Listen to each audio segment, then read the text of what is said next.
Shalom, my dear friends from all over the world. It is so good to be with you again, in person or via Zoom. I hope you still remember me. My name is Aviva Kollmann, and I am your moderator today. This is an historical moment as I welcome you to the very first Herzig seminar held on Zoom.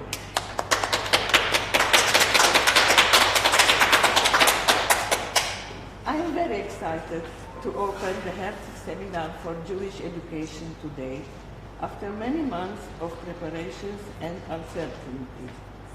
This seminar is the result of the hard work and ideas invested by the committee members during 1 year in order to prepare a seminar which will deal with items that are the first priority for us all nowadays and also generally.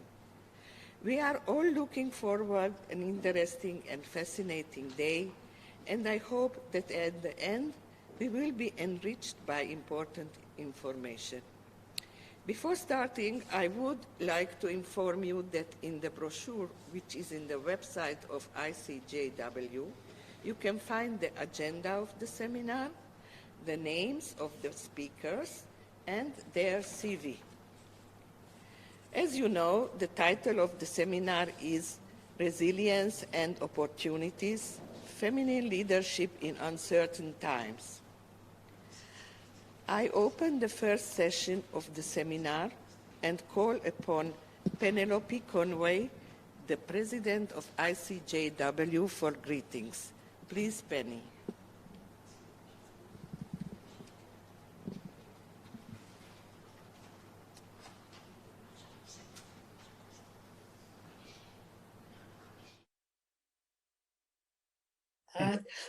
Excuse me, 10 o'clock in the morning, and not a very nice day. My name is Penelope Conway, and I'm the President of the International Council of Jewish Women, and I'm delighted to welcome you all to this Rosita and Esteban de Herzig Jerusalem Seminar for Jewish Education, to give today's event its full title. Many of you are members of ICJW and know our background and work, but others are visitors and so do not know our history. ICJW is an umbrella organisation of women's groups around the world, representing countries from Australia to Mexico, Uganda to Greece, South Africa to Canada, and everywhere in between. It was founded in 1912 and provides a voice to Jewish women and a platform on advocacy and issues that concern us all. We aim to promote a just society excuse me, based on human rights and Jewish values, which are so important for the well-being of our human family. We have permanent representation of the United Nations in New York, Geneva, and Vienna. And also at the Council of Europe, the European Women's Lobby, World Jewish Congress, the International Council of Women, and UNESCO. The pandemic has forced us all to be innovative and experimental when face-to-face contact has not been possible. And I'm pleased that much of our work has continued through adaptation has been necessary. Many of our affiliates are involved in advocacy for an end to gender discrimination, violence against women and girls, and the ever-present of anti-Semitism. Others participate in community service projects and social action in their local communities, helping those of all religions and none. Every 4 years, we hold an educational seminar in Israel, funded by a legacy from Rosita and Esteban Herzig. Sadly, this year, due to the pandemic, we are not able to hold our usual 3-day face-to-face event, but are delighted to present our seminar online. Rosita and Esteban Herzig left Hungary and moved to Uruguay, where Rosita was involved with the formation of the Uruguayan Council of Jewish Women. They were fervent Zionists and tried to help Israel in any way they could. To this end, they endowed a fund for ICJW to support a seminar for Jewish education in Jerusalem, which would encourage women to travel to Israel. This seminar has been nearly a year in the planning, and under the auspices of ICJW, our thanks are due to Gila Oshrat and her seminar committee for all their hard work. Naturally, we would have loved to see you all in person and renew old friendships and make new ones. But the pandemic arrived and all our plans have had to make new ones. But the pandemic arrived and all our plans have had to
evaluated how much it would cost financially, socially, and politically.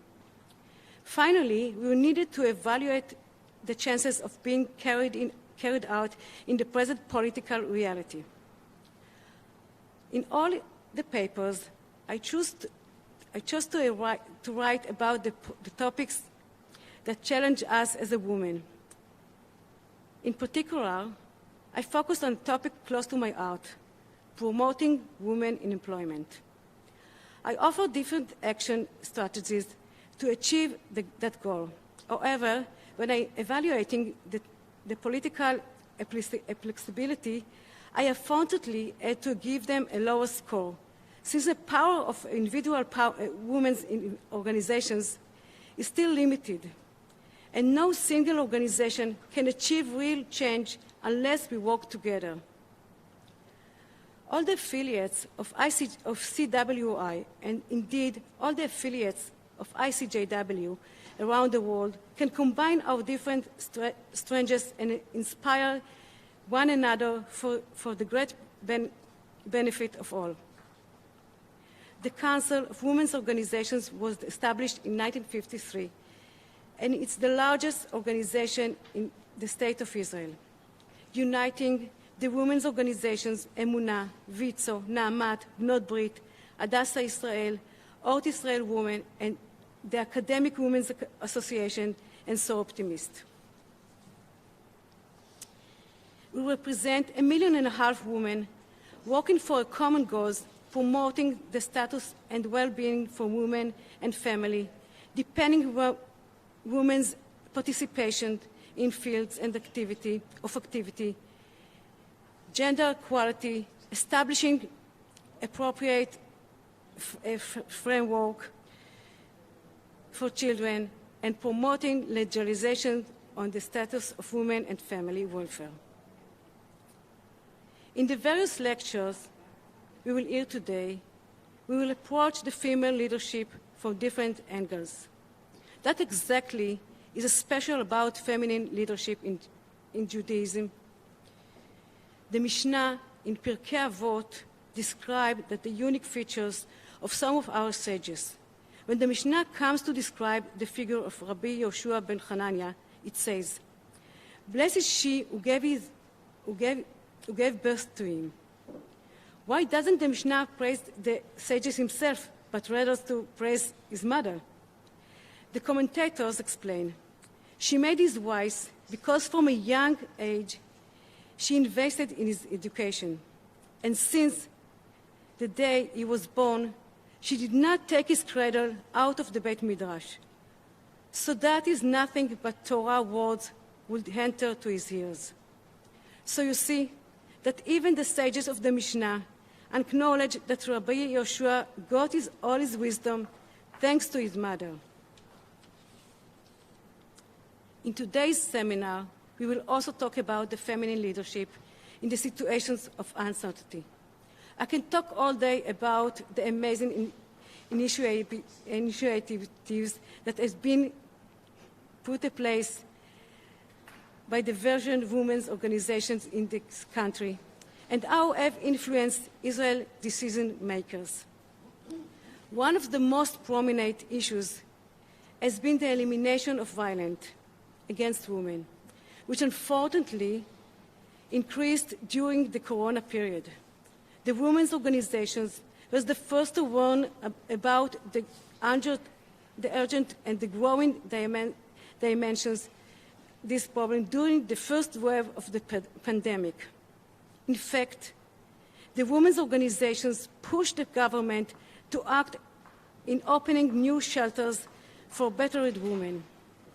We recommended that the social workers should support all victims of domestic violence through the process of making their complaints, and we introduced a law that removed the time limit on complaints. We also saw the phenomenon of female solidarity and leadership in Israel's volunteer sector. For example, a Bedouin woman, Tigud Nami, after the birth of seventh child, set up WhatsApp groups to help women in a community to navigate the bureaucracy to access government benefits. In the ultra-Orthodox sector, Shoshana Menachem from Elad, also a mother of 7, set up support groups for families dealing with dropout youth and to help the families of children with various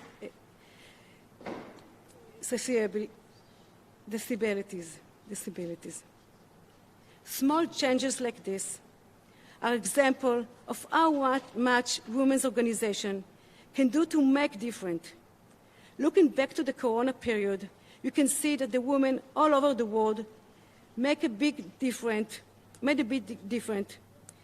Political leaders in New Zealand, Taiwan, Denmark, and Germany were more accessible, reducing the island's rates than other countries. It was recognizing that was because of their quality, collegiality, and empathy, and optimism, inspired by calm and serenity. This is only reforms that what we already know. The world needs more women leaders. At the CWOI, we also know how to work together. Gila and her team have worked so hard to make this seminar happen. Every member of the committee has contributed the talents and the dedication to create this wonderful event. We want more women and more organizations to join the CWI so our political power will be stronger and so that we can fight all the injustice, promote new policies, improve women's lives. We are approaching Hanukkah, the holiday of light. At the Hanukkah, we see how much candle gives a small light, but all the candles together create a strong light in the darkness. Let's work together and increase the light. Thank you very much. תודה רבה, חברות.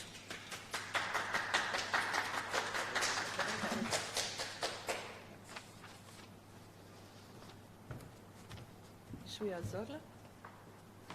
אוקיי, בראבו. זה בסדר עכשיו המיקרופון? אוקיי. תודה רבה. Thank you, Oshrit.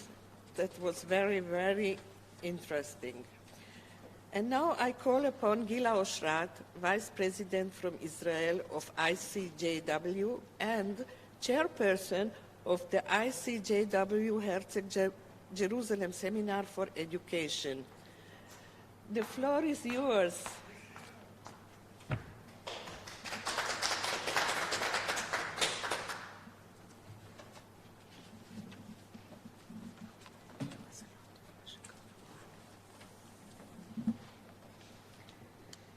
Thank you, Aviva. Mrs. Penelope Conway, ICJW President, Mrs. Oshrit Sedbon, Chair of the Council of Women's Organization in Israel, ICJW Executive Members, distinguished guests wherever you may be, good morning, good afternoon, good evening. I am both excited and delighted to welcome you today to the ICJW Rosita and Esteban the Herzog Jerusalem Seminar for Jewish Education for 2021. This event is taking place after many months of uncertainty and unpredictable period that has not yet ended.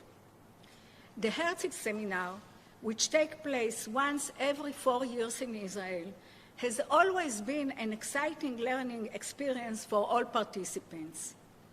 The seminar will hopefully enable us the acquisition of knowledge and tools with regard to leadership, resilience and belonging, and impact on our common mission as women leaders in Jewish communities around the world. The seminar is an opportunity to create a dialogue and discussion on issues related to gender equality in general and the promotion and empowerment of women in particular. When we are all together, women from all over the globe, we can feel the power and the strength that we have as women to influence political and social processes towards creating a better society, a society in which justice and social equality can blossom. The current our previous seminars we have known. This is the first time we are not meeting in Israel, but by means of screens, and this situation greatly influenced the planning of the seminar, its contents, and its format. When we started preparing the seminar, we didn't realize that we were on the verge of a global crisis that was about to break out following the COVID-19 pandemic, a crisis that would change the entire world and affect the format of the seminar as well. But the importance of preserving the tradition of holding the Herzig seminar and the important contribution the seminar makes to the lives and work of the ICJW affiliates did not permit us to give up. We looked for every way we would be able to go ahead with the seminar, even at the cost of the changes that might be necessary. With no choice, and after much deliberation, we decided to hold the seminar in a digital format, and today we are here on a digital seminar broadcasting via Zoom, Facebook, and YouTube.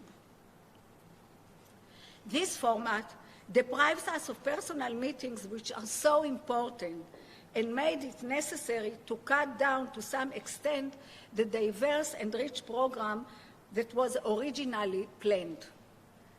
But we have still maintained a discussion of the essential issues, and this will hopefully enable us to achieve the goals of the seminar. The reality of uncertainty that surrounded us during the seminar planning work influenced, among other things, on our choice of the main topic of the seminar. Margaret Thatcher said, "If you want something to be said, ask for a man. If you want something to be done, ask for a woman." Margaret Thatcher, whom we call the Iron Woman, was a great leader, but there are only few like her. The reality is that women do not yet have adequate representation in centers of power and influence and in decision-making centers. These are the places where the policy and the distribution of resources is determined, and women must be there. The issue of feminine leader has come up on the agenda again during the current crisis over the world following the COVID-19 pandemic. One of the inspiring examples that ignited the debate on this issue is that of Jacinda Ardern, the Prime Minister of New Zealand, and in other countries where there are women prime ministers. Their success has once again sparked a debate as to whether feminine leadership has distinct and clear characteristics.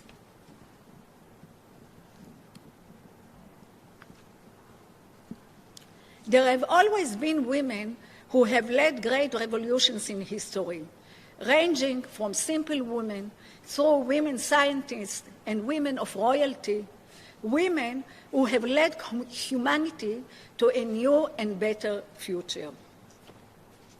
Dear audience, integrating women in all the areas of society is an important step in creating more equal and successful society. Our role as leaders in our communities is to act resolutely to ensure the place of women in centers of power and influence and in decision-making centers, and we can do it.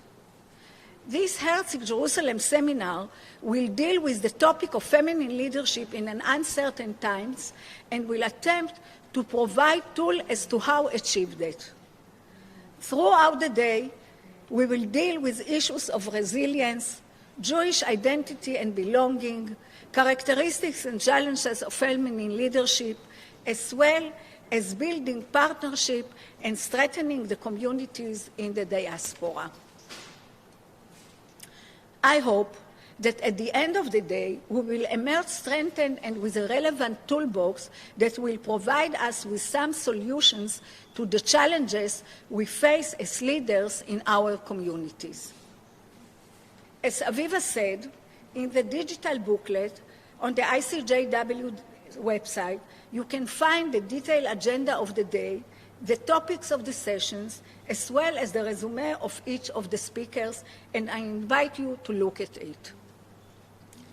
Before concluding, I would like to thank Mrs. Penelope Conway, President of ICJW, for the trust she placed in the Council of Women's Organization in Israel and for her personal participation in the Herzig Seminar Committee's work. My thanks to each and every member of the Seminar Committee, Leah Aronov, Rina Cohen, Professor David Gross, Aviva Coleman, Mary Lilling, Mazal Renford, Oshrit Sedmon, and Sarah Shunami.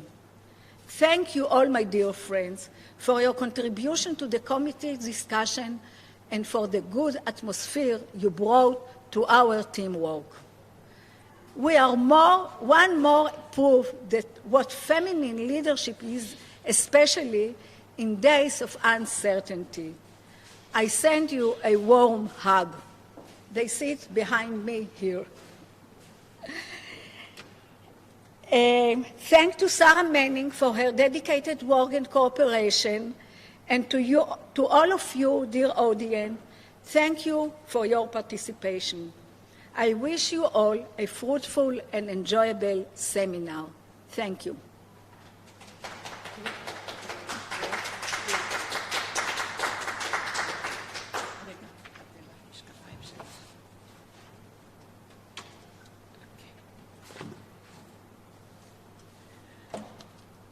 Thank you, Gila, and to all the members of the committee for the hard work they invested in the preparation of this seminar. Atola. Professor David Gross is Associate Professor at Bar-Ilan University and Director of the Joseph Burg Chair in Education for Human Values, Tolerance, and Peace. Among other issues, Professor Gross encourages the cooperation between Jewish and Arab women. I call upon Professor Gross to say Dvar Torah, please.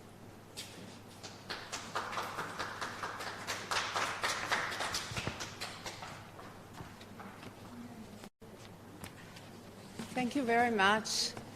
Good afternoon, everyone.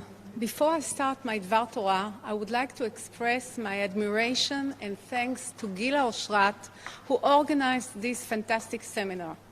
Dear Gila, thank you so much for everything you have done, for all the time, effort, and wisdom you have invested in this seminar. Your leadership, courage, and vision has enabled our dream to be materialized. I would like also to thank Penny, Mary, and our dear President Oshrit, and the entire committee of this conference. Let's hope that we will soon be able to meet all our ICJW affiliates in person here in Israel. Wishing everyone good health, happiness, and full of nachas next year in Jerusalem. And now for my Dvar Torah. The matriarch Rachel is one of the most special female figures in the Bible. Through her conduct and personality, she represents the three exalted concepts of love, agency, and redemption. She is the ultimate symbol of love in the Bible, the woman who was loved. Other women were also loved, such as Rebecca, who according to the Bible was loved by Isaac.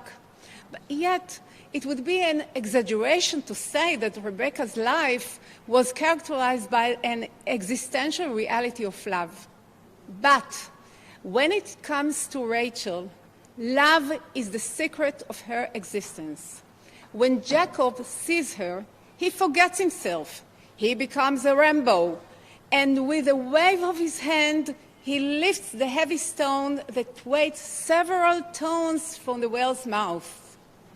It was a great love at first sight that lasted until the very moment of her death. Jacob's love for Rachel gives her strength, and by virtue of that love, she also gives love to those around her. After Jacob worked for her for 7 years, her father, Laban the Aramite, fraudulently put Leah, her soft-eyed, unattractive sister, under the wedding canopy. However, since Jacob expected to be deceived, he and Rachel agreed on a number of signs so that when he comes to the dark tent after the wedding ceremony, he will know for certain that she is Rachel.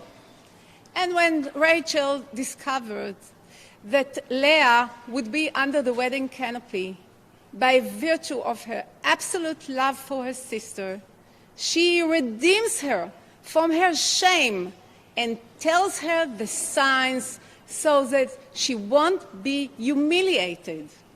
Indeed, Jacob gets up in the morning and discovers to his surprise and disappointment that, behold, it was Leah.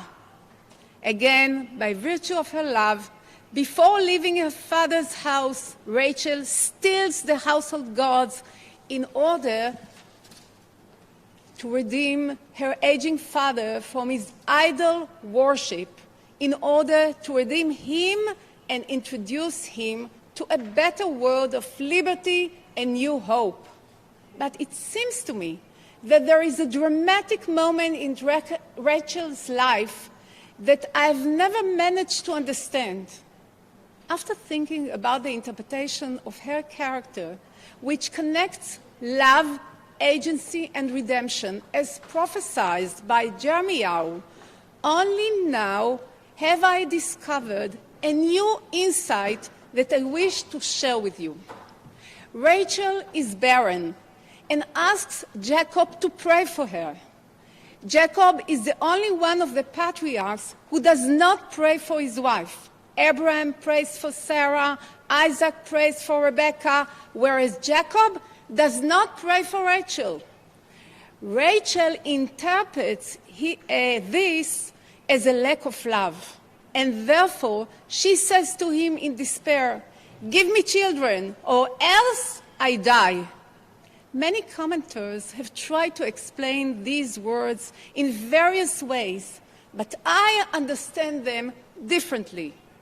Rachel, whose entire existence relied on and was driven by the power of love, fears that her husband Jacob's love for her has diminished.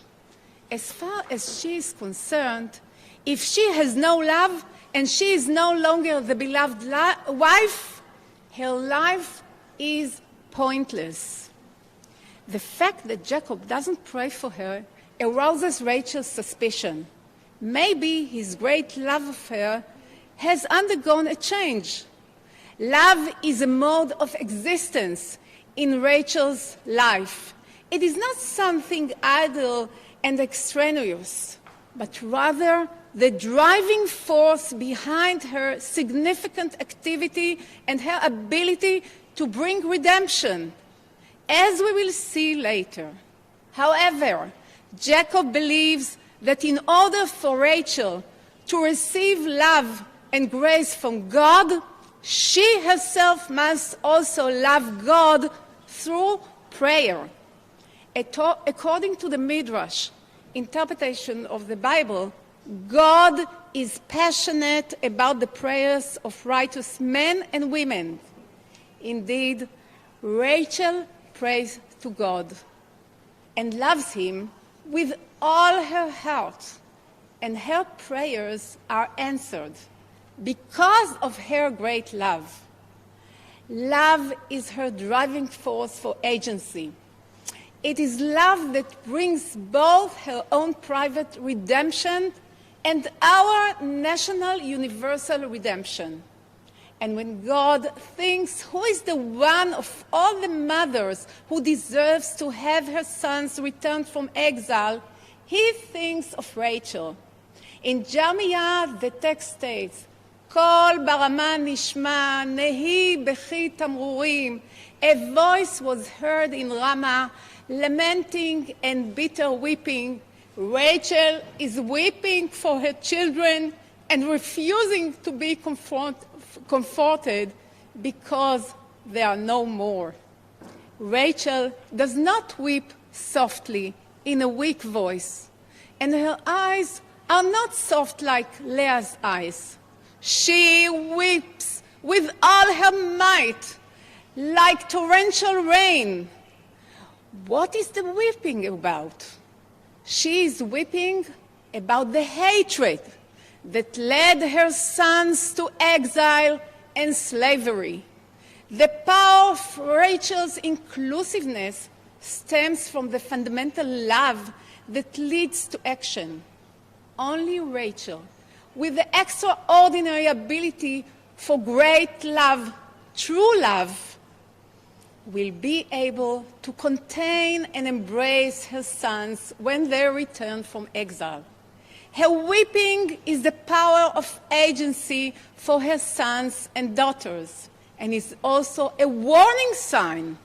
No more hatred. Through the power of love, we can all create and bring redemption. Rachel is helpless in the face of senseless hatred directed at her children, which caused their exile. And God, seeing Rachel's tears of love, promises her that by virtue of this love, he will bring redemption. Only a woman who has experienced true love and knows its nature is capable of loving. Women who have not experienced love are usually bitter, embittered women, and embitterment leads to destruction. But women who experience true love are also capable of transferring it to others, thus bringing redemption to themselves and to the whole world. God chose Rachel to embrace the returnees from the exile only because of the beloved Rachel's great love.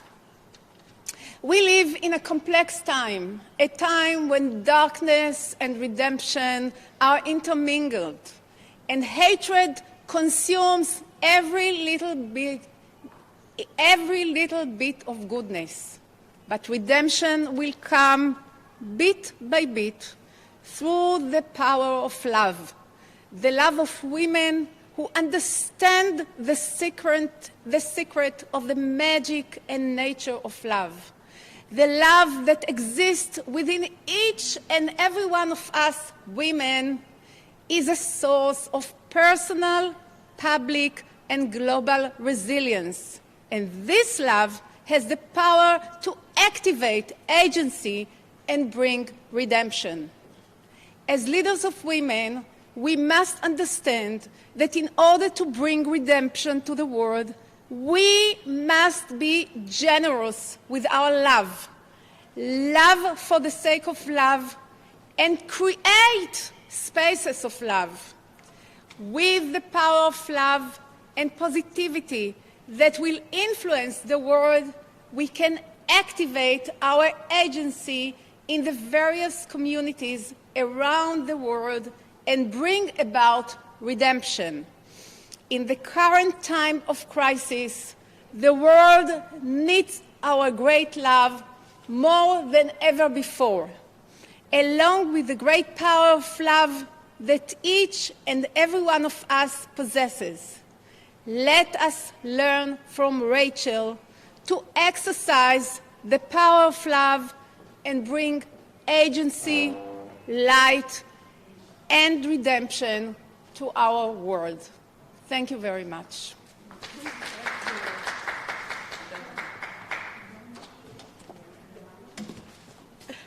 Many thanks, Zahavit, for your beautiful Dvar Torah. I almost cried with you. Everybody is very excited. Now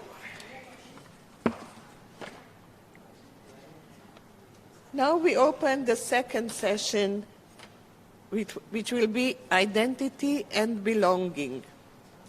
I wanted to make you aware that you can ask questions via the chat.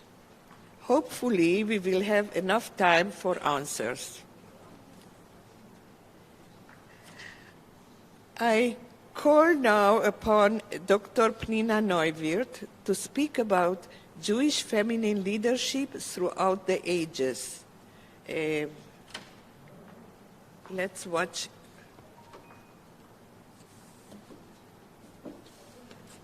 Okay.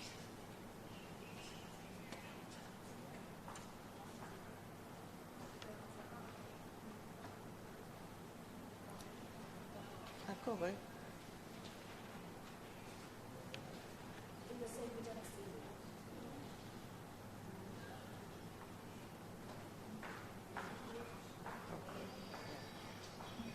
Here she comes.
Already in the Torah, I now get a message that I'm not heard.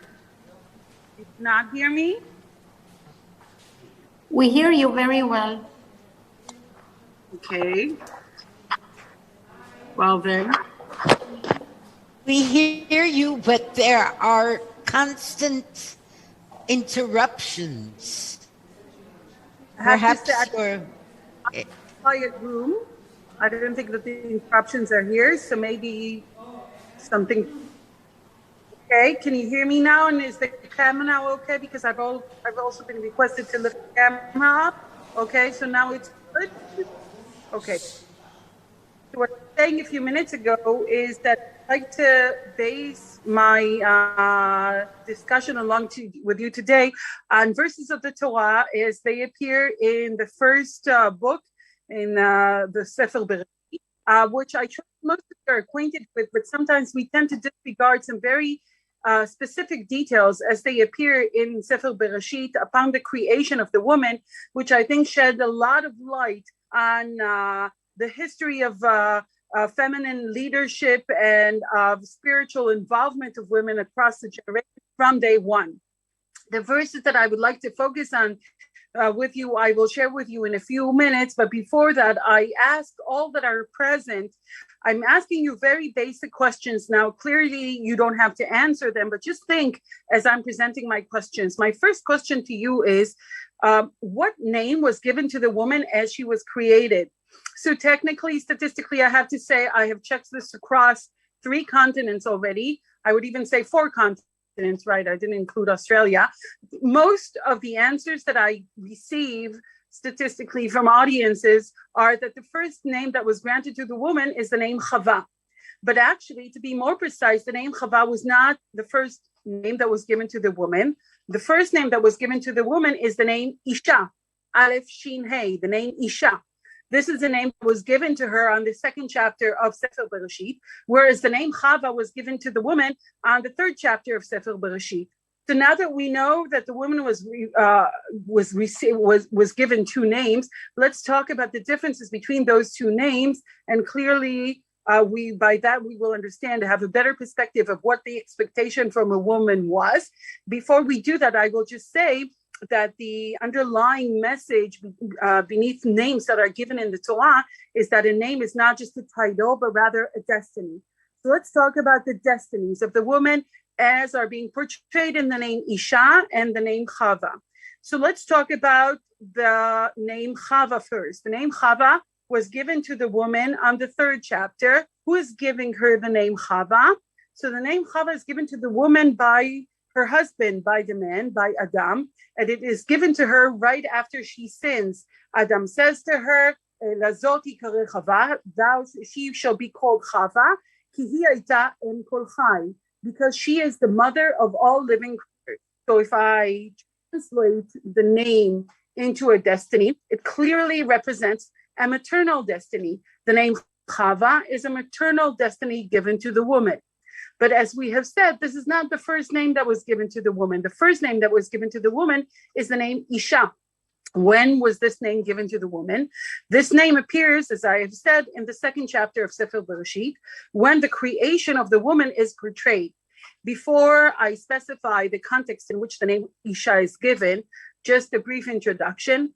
As we all know, the creation of the world, along with the creation of the man and the woman, appears twice in Sefer Bereshit, once in the 1st chapter, and then it repeats itself in the 2nd chapter. Repeats itself, but there are many discrepancies between the creation as it is being portrayed in the 1st chapter and the creation is being portrayed in the 2nd chapter. One of the discrepancies has to do with the formation of the woman. The woman in the 1st chapter is being formed along with a man. The Torah says that Hashem creates Adam, and Adam consists of a Zachar, which is a male, and a Nekeva, which is a female, formed together. According to the Midrash, actually one entity, Adam, that consists both of the man and of the woman. But on the 2nd chapter, as we know, the Torah says, Lo tov heyot Adam levado. For some reason, Adam is unhappy. He feels that something is missing in his life. And then the Torah says that Hashem puts Adam at sleep. This is the first surgery to be conducted in human history with full anesthesia. Right? Adam is being put to sleep. And then Hashem takes out the Isha. He takes her from the tzela. Vayiven Hashem Elokim et hatzela asher lakach mina Adam leisha. Hashem takes a tzela and forms the tzela into Isha. Tzela is a word in Hebrew, sometimes being translated to the word rib, symbolizing a bone. But I will say that this translation is probably wrong. This is not the accurate translation. The accurate translation of the word tzela in the Torah is a side, like the sides of a rectangle or triangle. The sides of a mizbech, an altar in the Torah, is described as a tzela. Hashem, out of the called Adam, from the side of it and forms it into an Isha. He calls her Isha. So I'll summarize and say, in the creation of the woman in the 2nd chapter, she's being called, she's being given the name Isha by Hashem, by God. And now, what is the meaning of the name? Ki hi hayta em kol chai is the name Chava in the 3rd chapter. But what is the name Isha? Well, the Torah doesn't explain the meaning of the name Isha. It just says that when Adam, the man, is confronted with a woman, he says, Lazoti kare Isha, she should be called Isha, because she has been created from the Ish. That is what Adam says. So basically, we don't know from the pshat of the Torah what the meaning of the name Isha is. We only know that she was created from this entity called Adam. But the meaning of the name Isha is not clearly presented to us in the Torah.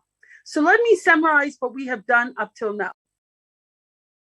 Chava, but that appears only in the 3rd chapter, a name that was given to the woman by her husband, by the man.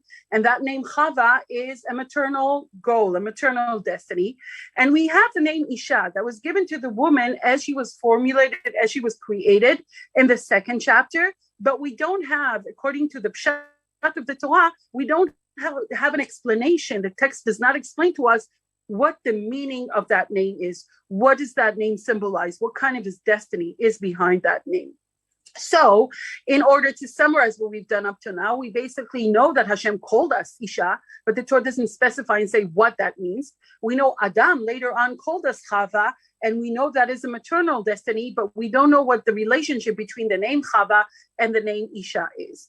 Let's talk about the maternal destiny for a second. When was the maternal destiny granted to the woman? I have said a moment ago, only in the 3rd chapter and given to her by Adam. Let's be more specific for a minute and ask, when exactly is the name Chava given to the woman? Well, let's remind ourselves what happened on the 3rd chapter of the Sefer Bereshit. Adam and Chava, in the beginning of as they are created, they're placed in Gan Eden, right? In the Garden of Eden. And then for some very tragic reason, they decide to eat from the tree of knowledge. And as they decide to eat from the tree of knowledge, they're being punished. In the beginning, God gives them the opportunity to accept responsibility for their transgression, but they don't do that. And then they're being punished. First, the woman is being punished. She receives very severe punishments. Like from now on, she will have to subdue her will to the man. It will be very hard for her to give labor. She will conceive with agony and many other complexities that have to do with result. But later on, the man is being punished, and we know the punishments of the man. He's being punished. From now, he will have to work very hard to manufacture bread. He's being punished with a curse of death. He will return to the earth from which he was created. Before then, there was no such punishment. And to summarize those punishments, right in response to those punishments, Adam says only very specific words. He doesn't say anything back to Hashem. He only calls his woman, his wife, Chava, ki hi hayta em kol chai. This is Adam's response for his punishment. These are his final words.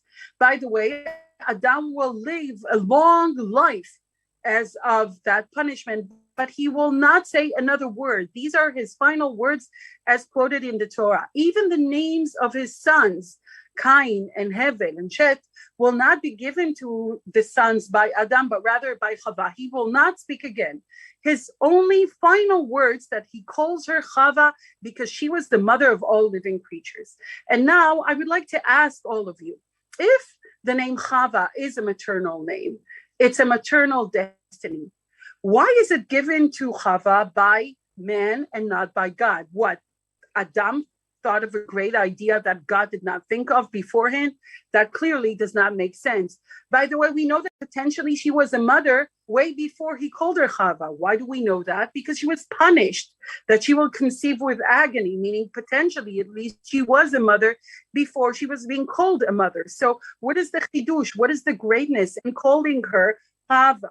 Another question is that we clearly cannot detach the name that was given to the woman from the context in which it was given to her. Why was she given the name Chava? She was given the name Chava as a result of the punishment, right? He's being punished by God. He wants to say something back. He cannot speak back to God. He's too overwhelmed. So he basically channels all his aggression and he calls the woman Chava. This is, by the way, not my suggestion, but rather the suggestion of the Midrash. Midrash Bereshit Rabbah says that when Adam called her Chava, he called her Chava from the name Chivia. Chivia as in a serpent. He says, you have been defiled by the serpent and now you're defiling me. Basically, he curses her by calling her Chava. But there's such a great gap between the curse Chava as portrayed in the Midrash and the potential maternal destiny underlying the words Hi hayta em kol chai. How do we explain that? So basically, again, I'm repeating my questions. We asked, when the woman is created, she's called Isha. but the Torah does not specify and say to us what the meaning of the name Isha is. We have seen that later on she receives the name Chava, but that name is given to her only after the sin as a response to the sin. And we have said it makes no sense that Adam is thinking of a new destiny for her, where in fact, at least potentially, she was a mother way before he calls her Chava. How can we explain those questions that I have presented to you? I'd like to share with you the commentary of Rabbi Yitzchak Arama. Rabbi Yitzchak Arama is a commentator that lived in the 15th century in Spain. And in his commentary, he sheds a lot of light, not just on the names of the woman, but even more so on the destiny of the woman and on the potential maternal and also spiritual role that women will play from this day and on. And says Rabbi Yitzchak Arama, in order to understand the name Isha, we have to go back to a very famous midrash. It is a Talmudic midrash that appears in the Gemara in Masechet Sotah. This is a midrash that talks about the relationship between the name Isha, which is spelled Aleph Shin Hey, and the name Ish that is given to the man, Ish and Isha. Says the midrash, Ish ve'Isha zachu shchina benehem. The name Ish and the name Isha form the name of God together. The name Ish includes the letters Aleph and Shin, which together are Esh, fire, along with the letter Yud, which is a part of the name of Hashem. The name Isha includes the letters Aleph and Shin, again, fire, Esh, and the letter Hey, which is also a part of the name of Hashem. Put them together and you get the name.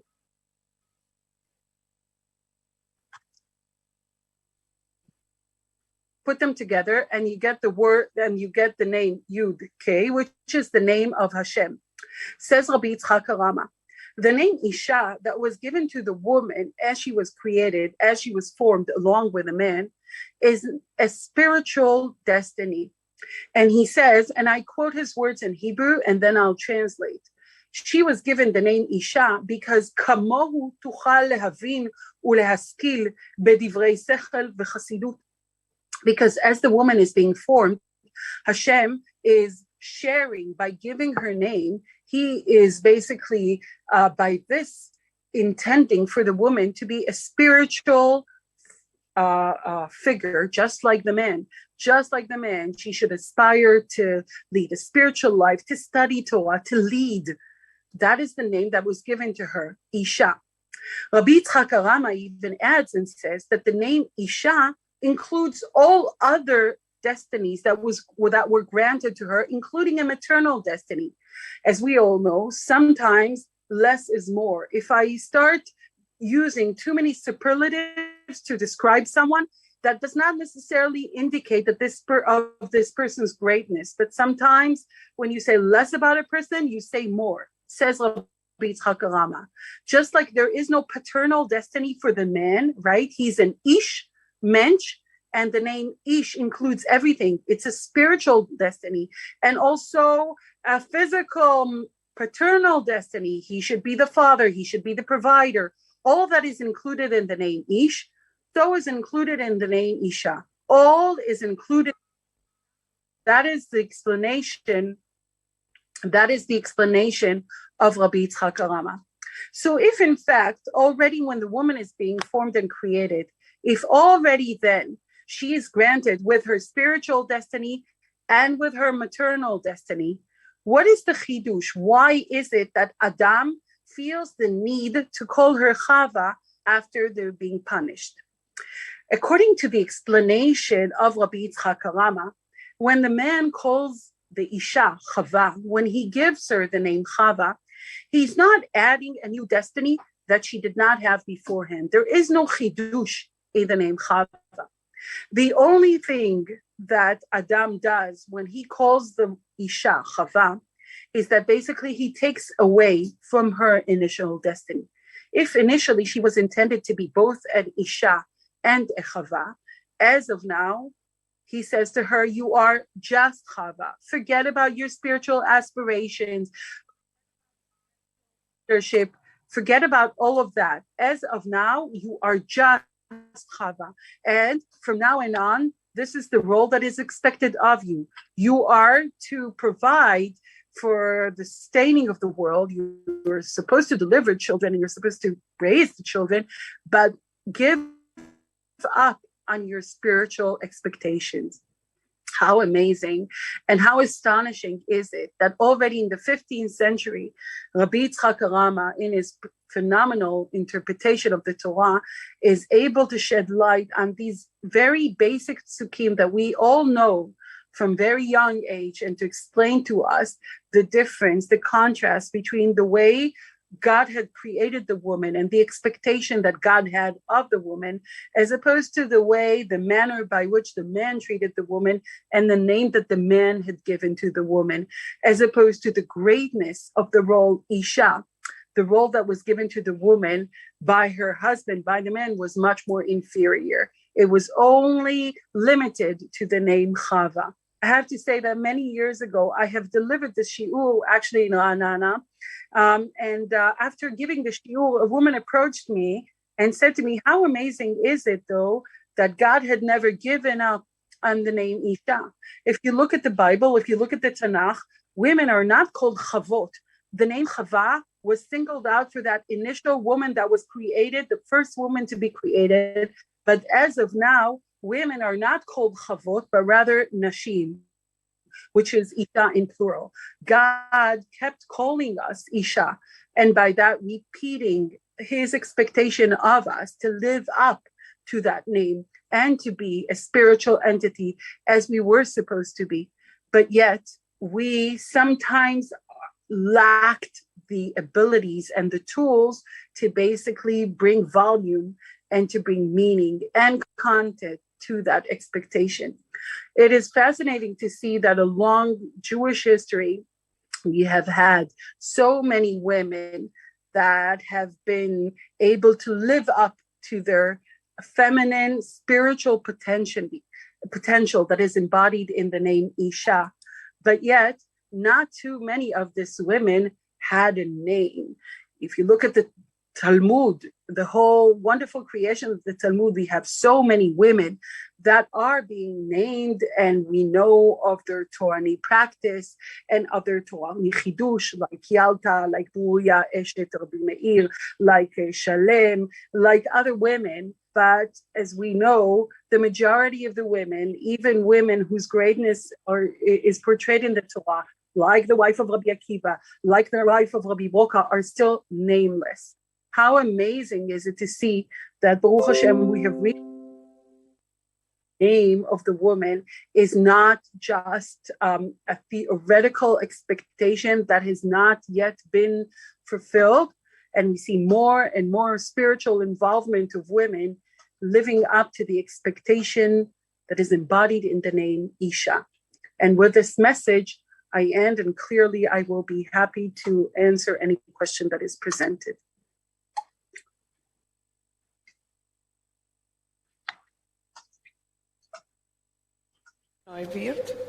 It is always exciting to listen to you, and I could have gone on and on and on. Thank you very much.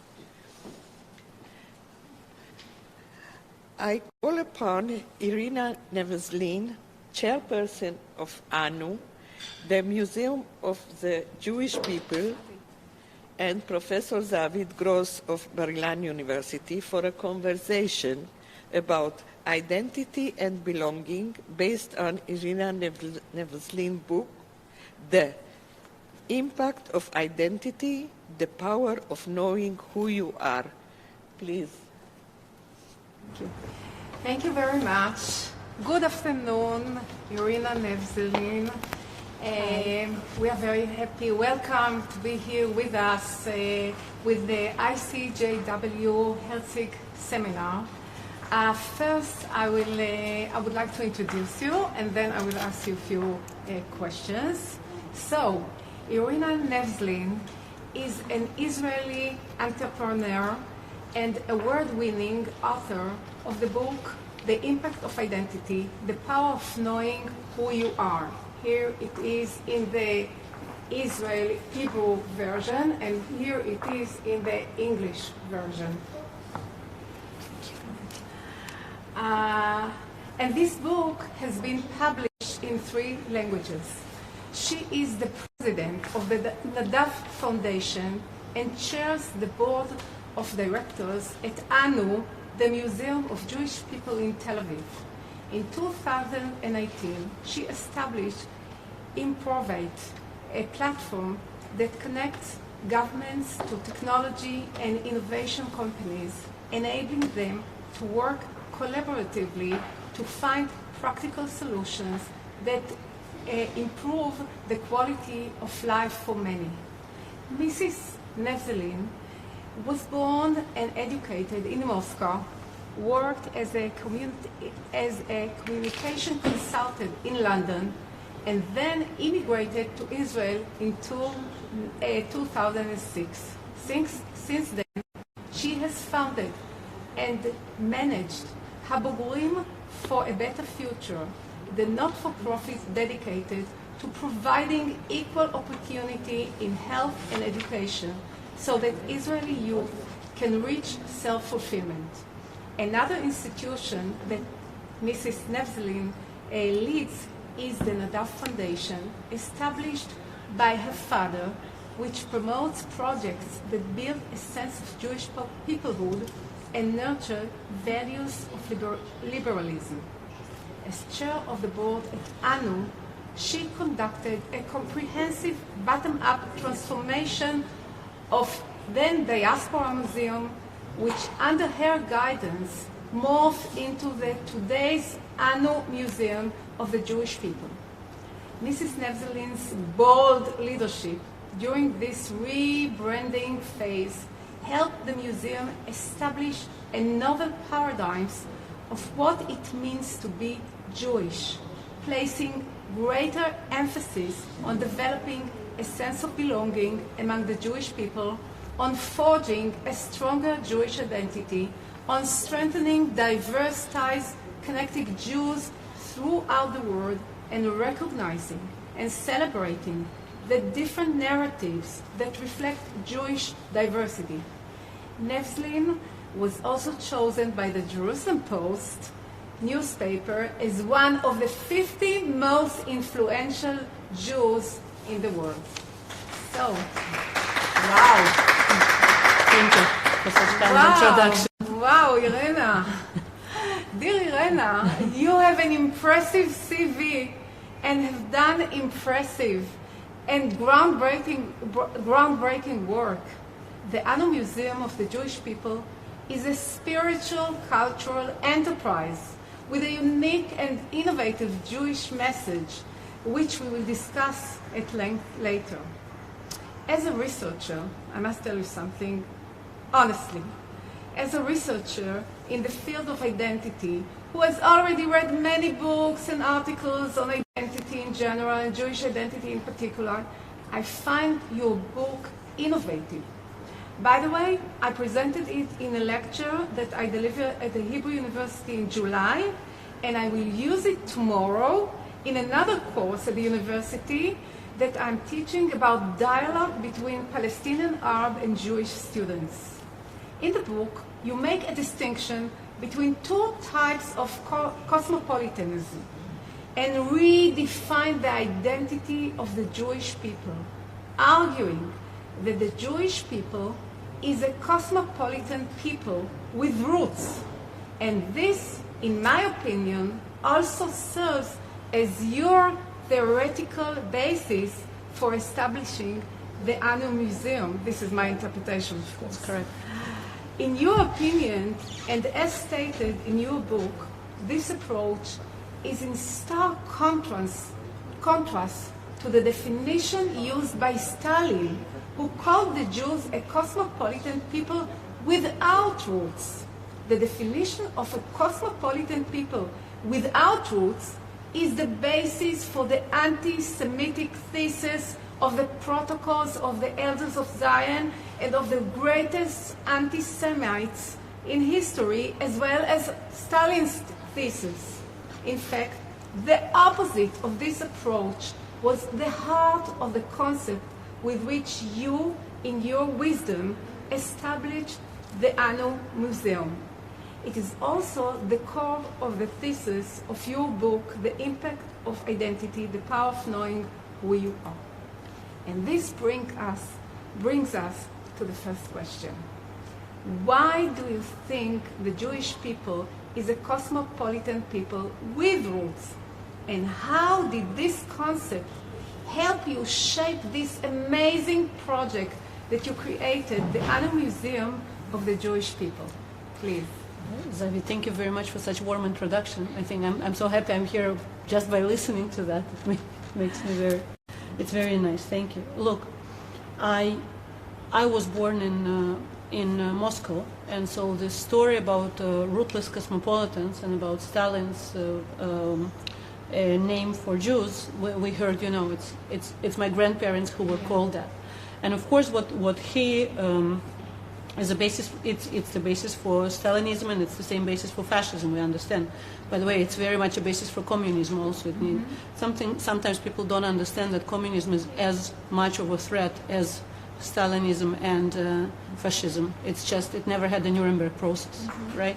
So the basis for that is to show that in order for people to serve big ideal or party line or a country, you need to forget about where you come from.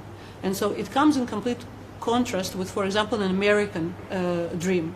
If you look at the American elections, every time after elections you can see that there is a calculation. So how many Italian-born congressmen and how many, you know, Irish-born congressmen. So the American ideal is you have your own roots, you have your own ethnicity, and on that you build the American dream, which is already for everybody, you know, it's universal, but particularism stays.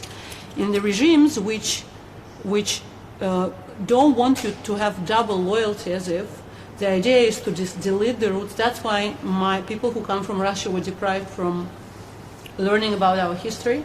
That's why when I came at the age of 13 to the Jewish school, I was amazed to find out that I am part of the people who have history, who have Jerusalem, who have language. I didn't know any of that because we were simply not allowed to learn that. Now, the reason I believe that Jewish people are we have a very strong connection with our roots, maybe sometimes stronger than other nations, is because we couldn't actually use the country as a connection. So in other words, if you are French and you live in France and you have fantastic history of France for 400, 500 years, you can forget about being part of the French nation and you can remember that you are part of the country. Because we didn't have a privilege of having a country for so many years, because for 4,000 years, 5,000 years, we were, you know, dispersed everywhere in the world, and it's only now that we have Israel. We had to keep the connection to being people more than anybody else. I mean, as bad as it is, I think it made us much stronger and much more resilient. Now, I think that it's very important connection to your people because ultimately, from my perspective, it's the only one that doesn't change. It's the only one that is static because you can change the country, you can change the religion, you can change the language. I mean, we live in the world where you can change the gender, right? You can change anything. When you're born to one people, you will die, you know, part of those people. And so for people who want to be resilient, for people who want to feel strong, this is a constant one. This is the deepest one. And it's sometimes easy to forget because it's not a trendy one, you know, people. It's not being a part of the group in Facebook, right? It's very far from, it's very deep, but sometimes it's not so fashionable. So we had this unique ability, and I think we as Jews need to be able to give it to a younger generation to show that the roots is in fact something that enriches their life rather than pulls them away. And also I think we can teach others about why that is important. Fantastic, but you have to know and I would like to acknowledge you that this is really a fresh and new point of view. This is a new direction, and I would like to dig deeper. And now to ask you, the name of your book is The Impact of Identity, the Power of Knowing Who You Are.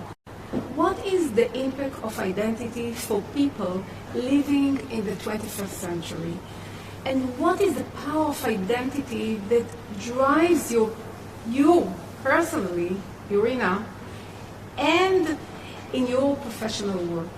And how do you think this force shaped the Anno Museum? I would like to distinguish between the personal and professional, Sure. and to combine them. Sure. Please. So, look, we're talking about something very philosophical, but let me give you a very practical example. Yeah. So say tomorrow any one of us here wants to change a job. And people decide that they want to change their career, or, and so what you have to do is to ask yourself a lot of questions.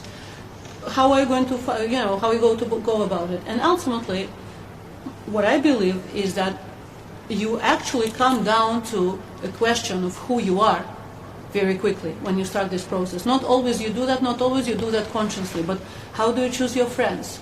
How do you choose the place where you live? There are a lot of things, but ultimately your friends are people who you feel that you want to be with, right? Your job is something that you want to feel that you fulfill your purpose. Whether you're doing it on conscious or unconscious level, that's a different story. So, in fact, identity, it's not some niche concept somewhere, but everybody deals with that throughout the day many, many times. So I think that if you have an ability to stop and not do the bypass, because how do you find a job? Oh, I want a job that is close to my home and I want this, the hours to be that. No, if you say, okay, what will fulfill me?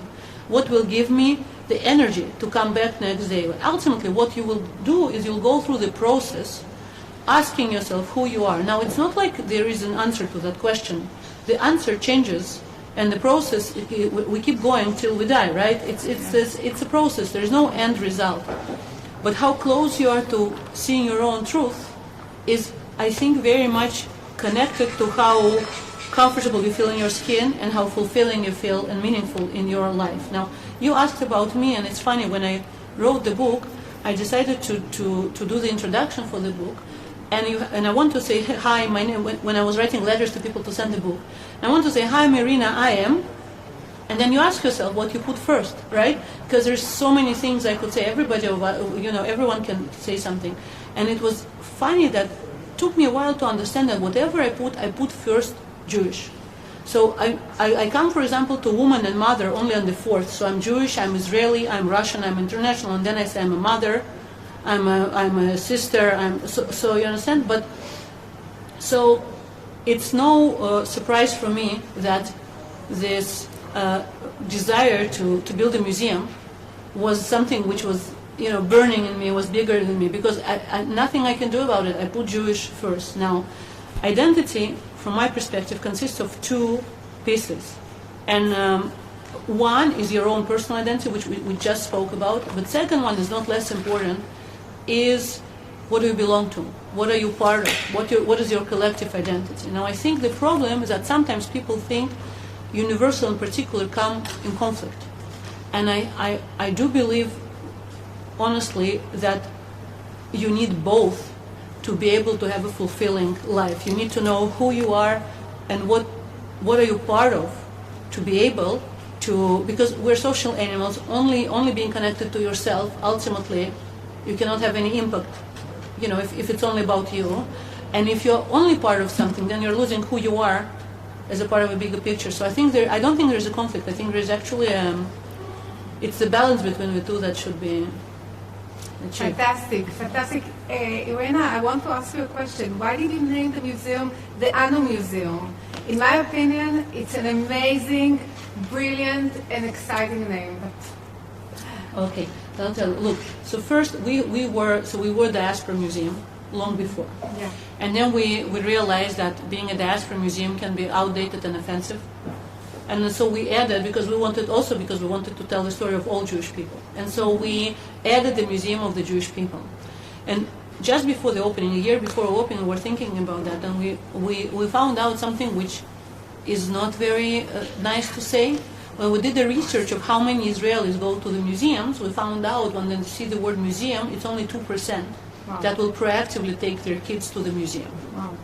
Which is it's very worrying factor in itself. So that's one part. Second part is that we wanted something that will explain to people, give them a feeling of what they're going to see. And since you were there, you know that we're about experience. This place is about experience. It's of course about the intellectual also, but it's first and foremost it's about experience. And so what we felt was very important, because what we came to do was to tell the story of all Jewish people. We want to find something that will tell them, you are part of the story and it's all us. And so at some point, after 90 different versions and a year of work, Anu came to fruition. Fantastic.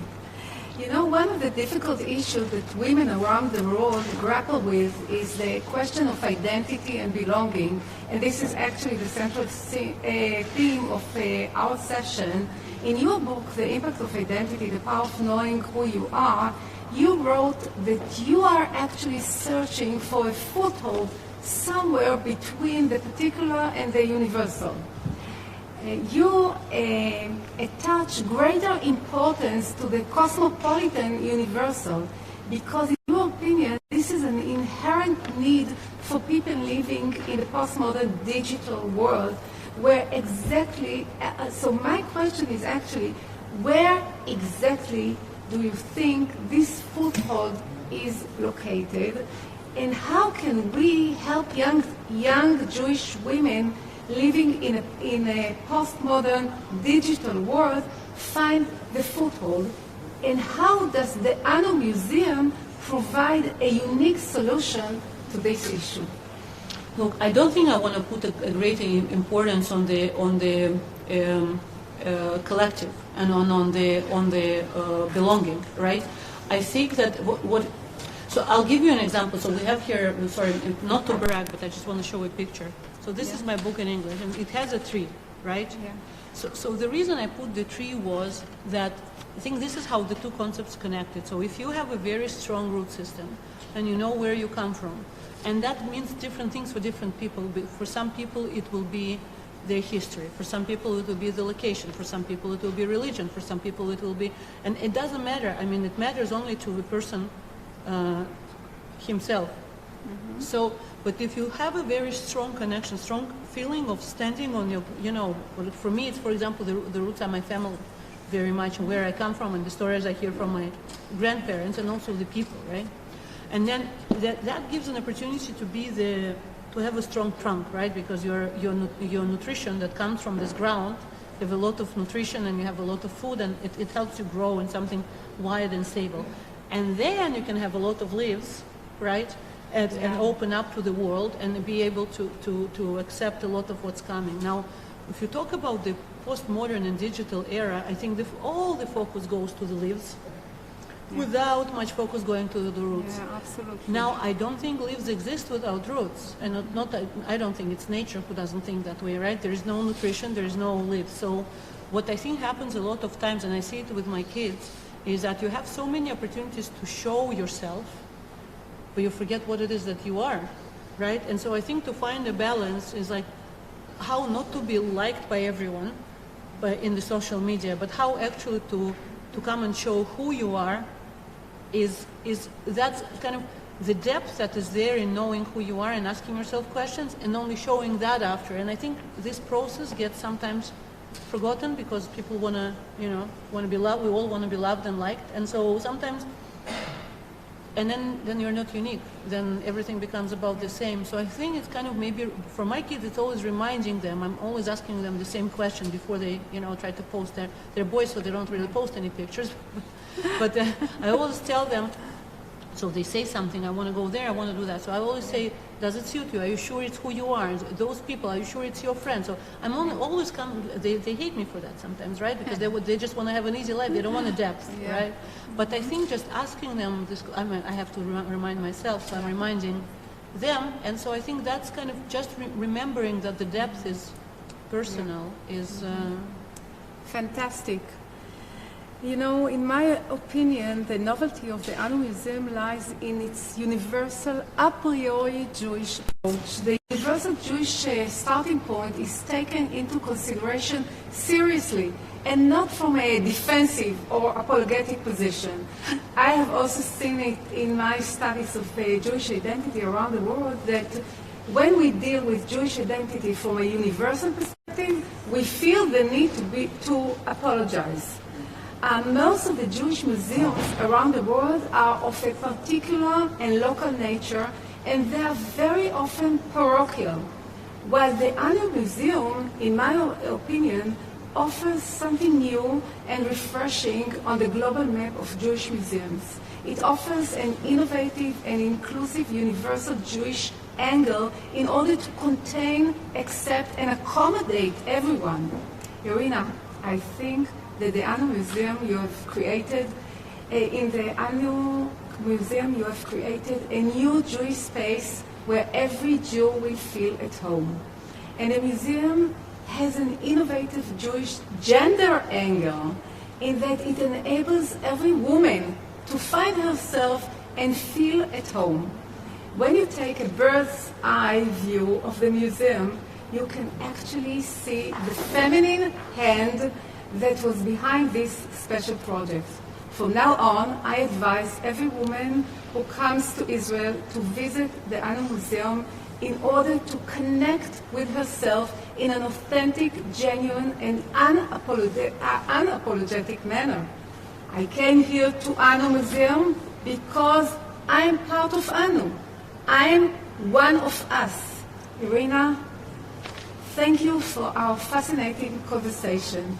You are undoubtedly an inspiring and groundbreaking Jewish female leader. I advise all our ICJW members in the organization and our audience from Israel and around the globe to visit the Anu Museum for a special and unique Jewish feminine experience. And now we will give our audience an opportunity to ask questions. Thank you. We will take even one question or two questions. Please. Please. No question. Wait, okay. No questions. Yes, Yes, please. And whether Anu is the diaspora museum, we said it's a new brand. Yes. Yeah, we are talking about a new concept, a new paradigms. I really suggest, I would like to urge you to come and visit the Anu Museum because we are talking about a paradigm shift, a real paradigm shift, and I think that it reflects our conversation. We are talking about a universal point of view which takes Jewish identity very seriously from this point of view. Would you like to comment on this? I want to comment. I want to comment on what you said before about unapologetic. That's very true. What we wanted to make sure is that there is a lot of ways to look at Jewish story, and a common way of looking at Jewish story is to see what we have suffered through. And we love to do that because we suffered and we've conquered and we came out resilient. And it's true that we had a lot of suffering as people. However, it's not true to say that all we had was suffering, because in between the suffering, and a lot of times because of the suffering, but for many other reasons, we were creating, we were impacting, we were building, we were thinking, we were producing, and so we were doing a lot of that. And I think a lot of time, people, when they talk about the Jewish story, the first thing that comes to mind is how bad we had it. We had it difficult.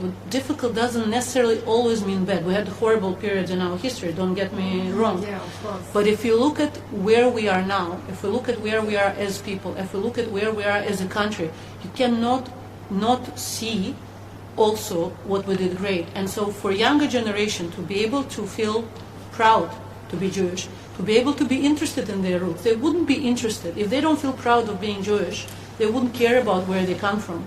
And so you have to show them, really, that our story is not only the story of suffering, that our story is also a story of a lot of impact and creativity. Fantastic. We have one more question from the audience. Who has inspired you? Who has inspired you in your life? Oh, Please. that's interesting. That's a tough question. Yes, Yeah. because I don't think I can answer that question. I think, I will give you the type, but I won't give you the name, because if the name comes during that, I'll tell you. Okay. There is always this story of it's the people who were limited in whatever capabilities. It's the sportsmen which suffered physical, injuries, and it's always the people that reinvented themselves when they had it really bad, and then when they reinvented themselves in something completely different, is always the people, the obvious name that comes to mind is Viktor Frankl, right? And the Man in Search for Meaning. But it's always the people that really had to face some horrifying circumstances. And they come out of it not only reinventing themselves, but also being kind and empathic. That for me is something that I always, I wish I would be like that. Yeah. Wow, fantastic. Irina Nevzeli, I would like to thank you for this wonderful and inspiring conversation. And I wish you all the best and a lot of success. You are a true leader. Thank you so much. Thank you so much for having me here. Thank you.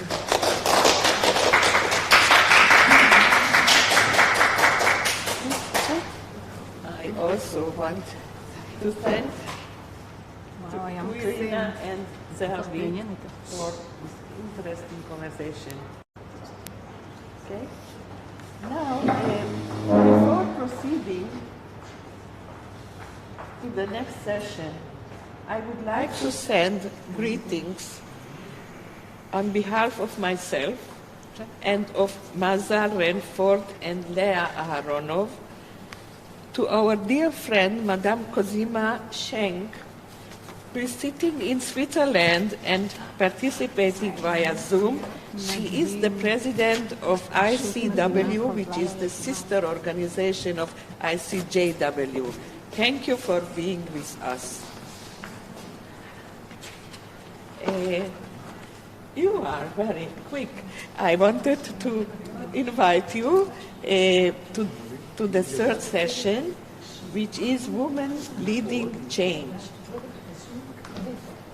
And Leah Aharonov, already on the podium.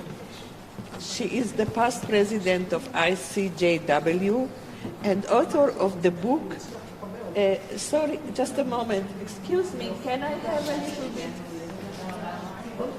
silence? And continue there. Thank you. Sorry. As I started to say, Leah Aharonov, she is the past president of ICJW and author of the book Feminine Leadership, A Personal Journey, and she will speak about feminine leadership characteristics and challenges. Please, dear Leah. Thank you so much, Aviva. Greetings to all, and many thanks for your participation today. Your presence is a sign that you are party to our determination to go forward with the ICJW Herzig Jerusalem Seminar, no matter what the obstacles. And truth be told, the obstacles this time were quite daunting. The decision to hold the seminar, despite everything, dovetails with the topic of this program. It highlights the resilience of ICJW and the organization's ability to seize opportunities latent in the new global circumstances. The global restrictions have not dampened our desire to continue to learn, to hear about new ideas, and to hopefully share them in our communities. This has always been the essence of the Herzig Seminar, and it is gratifying that we are carrying on that important tradition by exhibiting our common resilience in meeting the challenges of uncertain times. But what is the role of feminine leadership played in all that we have experienced in the last year and a half? In a U.S. News and World Report article from March 8th of this year, Alison Beer and Roselle Agner wrote on why countries need female leaders and determined, and I quote, "The story of women through the COVID-19 pandemic will be told by historians as one of peril, resilience, and great strength," close quote. By no deliberate design, the pandemic has provided us all with a front row seat to witness the characteristics of feminine leadership in action and to observe what that type of leadership can bring about. Moreover, the pandemic has highlighted the resilience of women of all walks of life in facing the challenges of close to 2 years of disruption on a multitude of levels. The feminine leadership that I promoted most in my book, Feminine Leadership, A Personal Journey, referred primarily to the advancement of feminine leadership in Jewish communal life, as that was my personal frame of reference. And from the vantage point of leadership roles in ICJW, I believed that that was the field we were best able to influence. And for that reason, I am so pleased that Nomi Dissenni, the head of the Italian Jewish community, will be speaking to us a little later on women and communal resilience. In my book, I outlined a leadership model based on what are perceived to be feminine characteristics of leadership. I pointed to the fact that over time, we have been conditioned to believe that there is only one model of successful leadership, and it is classically male. Aggressive and ambitious, dominant and egotistical, self-reliant and individualistic. The task-oriented, autocratic model is the predominant model on every level of leadership. Oh, for sure, there are women who have adopted these patterns of leadership, some for lack of choice, and others because it fits their personalities. But for the most part, women do not feel comfortable with that model. It is inconsistent with their values and style, and thus female leaders may find that their leadership styles and values are incompatible with the prevailing masculine organizational culture. This might explain the conspicuous reticence of women to take the plunge into what they perceive as the murky waters of the existing leadership swamp, to expose themselves to a leadership model with which they feel uncomfortable.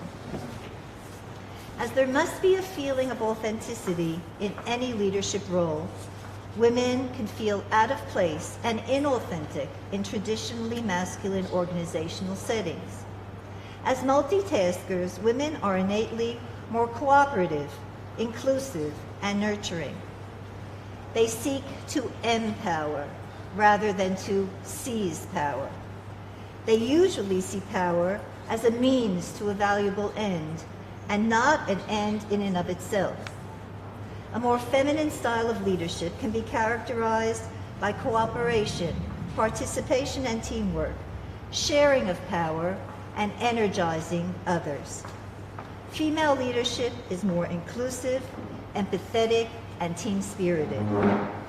Women work together, often with no hierarchy, in a cooperative spirit, with their eye on the goal, rather than trying to pump up their egos.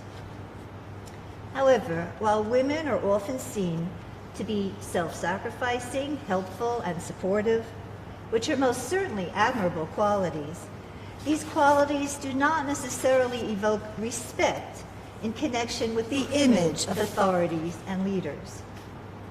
An organization called Leading Edge, founded in 2014, carried out a study on why there are relatively few female leaders in Jewish institutions. The researchers identified 71 causes for the situation, and then synthesized them into 5 recommendations for bringing about change.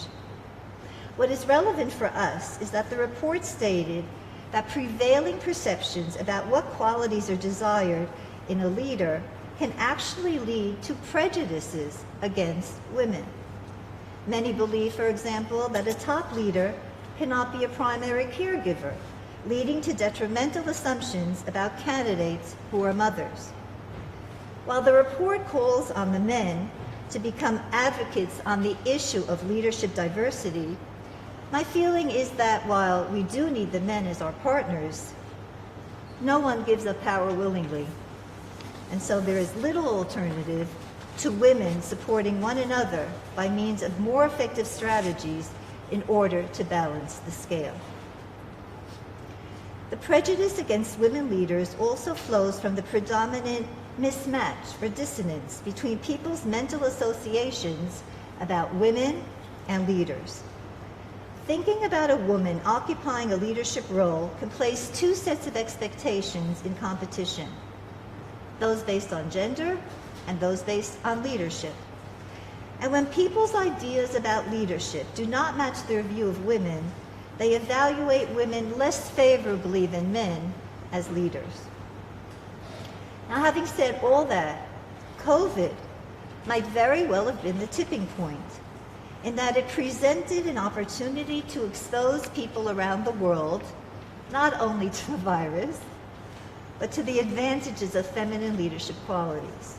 The crisis situation actually gave the world an opportunity to see feminine leadership in action, to understand the advantages of feminine leadership, and hopefully provoke thought and reflection on the legitimization of feminine leadership. Feminine leadership has had a chance to be tested under extreme conditions and has most definitely stood the test. The examples of vital and effective leadership in response to the pandemic include the female leaders of New Zealand, Norway, Germany, Denmark, Finland, Scotland, and Taiwan. They have been internationally recognized for their effective response to the pandemic, more effective than many male leaders. And as a result, the pandemic has hopefully accelerated the process of validation for an alternative type of leadership model and for women's contributions as leaders. Unusual times can lead to new breakthroughs in many areas. We have most certainly seen the acceleration in the medical and scientific spheres. But the pandemic has also changed the way we think about societal frameworks, such as educational schemes and structures, the necessity of working in a set place or alternatively working from home, workers' rights and employers' obligations, and enhancing social interaction in order to engage with heightened loneliness and increased isolation. Many sought refuge within the family unit, yet for too many others, the family actually became a trap, a cage of abuse and violence exacerbated by the frustration and anxiety of uncertain times. And some of these issues will be discussed in the panel in the next session. I'm bringing them up here in order to point out that COVID may be a trigger for changing societal perceptions, and hopefully this will include feminine leadership. The key to all means of coping in these unusual times has been the ability to adapt. And the research has shown that female leaders adapted more rapidly, reacted more quickly, and adjusted more decisively to the pandemic situation. Women leaders were proactive in responding to the threat. They implemented social distancing, sought expert advice for health strategies, coordinated policy responses, and unified their citizens by means of transparency and compassionate communication. They exhibited equity and fairness in their decisions. But were the qualities traditionally associated with women the reason for the success? What made the difference? The consensus that could be drawn from the pandemic circumstances is that the female leaders simply lacked hubris. They had sufficient humility to listen to scientists and also to learn from other countries. They exhibited a high degree of empathy, which translated under these conditions into the power of persuasion in order to motivate their citizens to comply with the restrictions that they had to put in place. Hopefully, another favorable outcome of the accolades showered on female leaders during the COVID pandemic is that it has produced an environment of positive support, which women often need to feel from the surrounding group. It can be the difference, for example, if there is one token woman sitting on a board of directors, or if that woman has a group of women with her on that same board. Parenthetically, that is why it is incumbent upon women to support other women by active mentoring. In the case of the successes of female leaders during the pandemic, we hopefully will be able to garner crucial support in pointing to those successes when lobbying for more women to serve in leadership positions. Legitimizing women's contributions as leaders by conveying respect for and confidence in women as leaders can lessen resistance to female leadership and to the attributes of feminine leadership generally. And hopefully this will be another positive result of the successful female leadership exhibited during COVID. After COVID, we will have to see if or how our concept of leadership has changed as a result of the crisis. We will see if women heads of countries are finally given the respect they so rightly deserve as women for having led their countries through such uncertain times. However, with all the talk of the successful female leadership, we must put this into perspective with regard to the numbers of female leaders we are talking about. As of February 2021, women serve as elected heads of state or governments in 21 countries, and I believe the number has gone down since then. But 119 countries have never elected a female. At this rate, it has been calculated that gender parity in government leadership will not be reached for another 130 years. This is what has transpired on the macro level. But what has the pandemic caused on the micro level? Women of all walks of life are being pushed to the limit by the demands put upon them by the pandemic. They are more likely to lose their jobs. They have to devote much more time to unpaid work in the home and caring for the children, and are more likely to experience violence at home than in the pre-pandemic period. One telling example of the dissonance in female leadership is the fact that while women make up 70% of the global health workforce, and they too have been applauded, literally, around the world, women in middle and low-income countries make up only 5% of leaders at global health organizations. And this is one example of how it is time to move beyond women's nominal representation and actively seek women's advancement to positions at the table, and more importantly, at the head of the table. With women at the head of the table, it is more likely that they will address the compounded effects of the pandemic on gender-based violence, health services, childcare, and so on, and recognize them as crucial factors to women's resilience and the ability to recover from this crisis.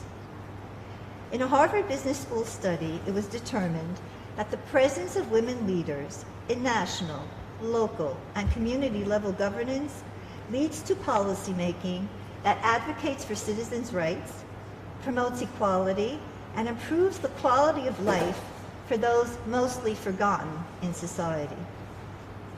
A previous Harvard Business School study noted the economic benefit of gender diversity for profitability, and this could be a convincing argument in favor of feminine leadership in certain circles. They say we have to learn to live with the pandemic. Women have proven they are up to the challenges. They have proven they can navigate through uncertainty. Now is the time for us to repeat again and again to all in our immediate surroundings and beyond how successful women were in this situation, and demand that the successes be promoted and sustained. We cannot afford to be modest and allow the example of how women led nations so well in such uncertain times become a mere footnote to the history of the pandemic. And the female characteristics they utilized so successfully in dealing with the pandemic must be replicated on an even larger scale. One day, the pandemic will be behind us, but unfortunately, the uncertain times will be slow to pass, if at all. For example, we are facing the effects of global warming and climate change. And interestingly, the sociologist and journalist Ann Karp has just published a book on why women can save the planet. So even if COVID disappears tomorrow, we will encounter more and more uncertainty on the global scale, and so we must make sure that the characteristics of female leadership are in place, recognized, and legitimized in order to avail ourselves of the full human resources needed to meet the inevitable challenges that still await us. Thank you.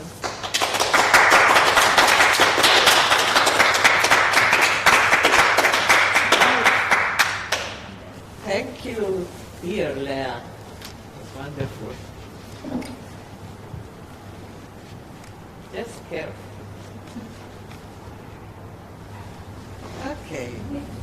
Now I introduce a tape greeting from Minister for Social Equality and Pensioners, the member of the Knesset, Meirav Cohen.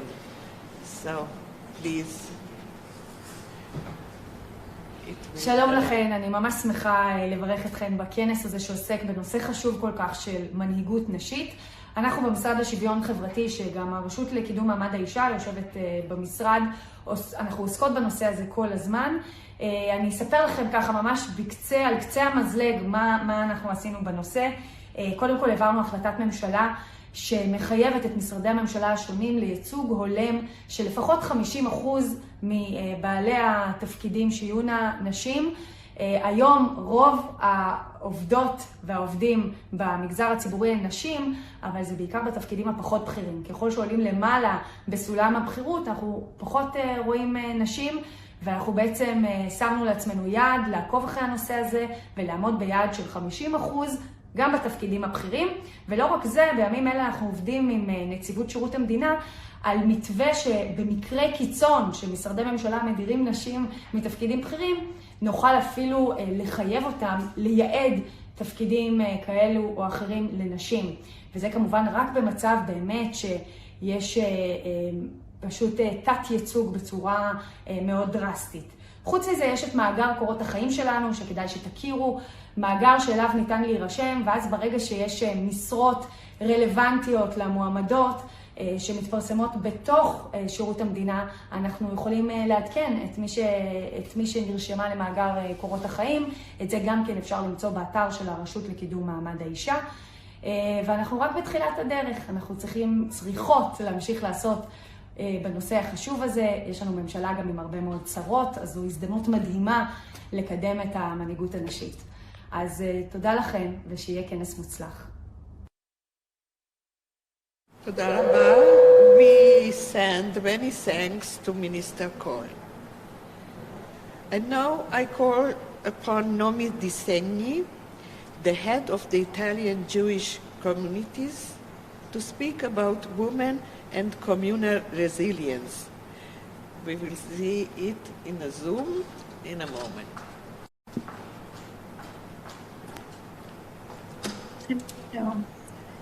Shalom lekulam, and good morning. In here it's still end of the morning to everybody. So thank you very much for this invitation from ICJW, President Conway, Chair Setbon, and Minister Cohen. So I am Noemi Dizeni, in Hebrew is Nomi Disney, and I was born in Jerusalem. My family is originally from Italy. They made Aliyah after in 69. And I studied in a religious Jewish school for girls in Jerusalem. It's Pelech, maybe some of you know it. And so my personal experience and what's today I try to invest in leading the Union of Jewish Communities in Italy, I think is the sum of the tradition that I received at home, religious tradition, Orthodox, but a lot of the life in Israel, in Jerusalem, in this specific school of Pelech, and from the tradition of my family, where women have always been leading the life of the family, studying, have academic degree, and this is also my grandmothers from both sides. So this together, I think, brought me to the way I approach today women leadership. I heard carefully what has been said before. I'm not so sure that women have more capabilities or abilities or ways of being friendly, inclusive, democratic. I think this is really basic values that you receive from home. But surely there is a need to integrate more women leadership and including, as they are part of the society and they have their say, their competencies and their abilities. So I will start just by mentioning a very, very, very short poem of a person whose name is Edith Bruck. She's a writer and a poet, Italian, but from Hungary as an origin, survivor of Auschwitz. And these are her words, which I think are very inspiring to understand where we start and where we go.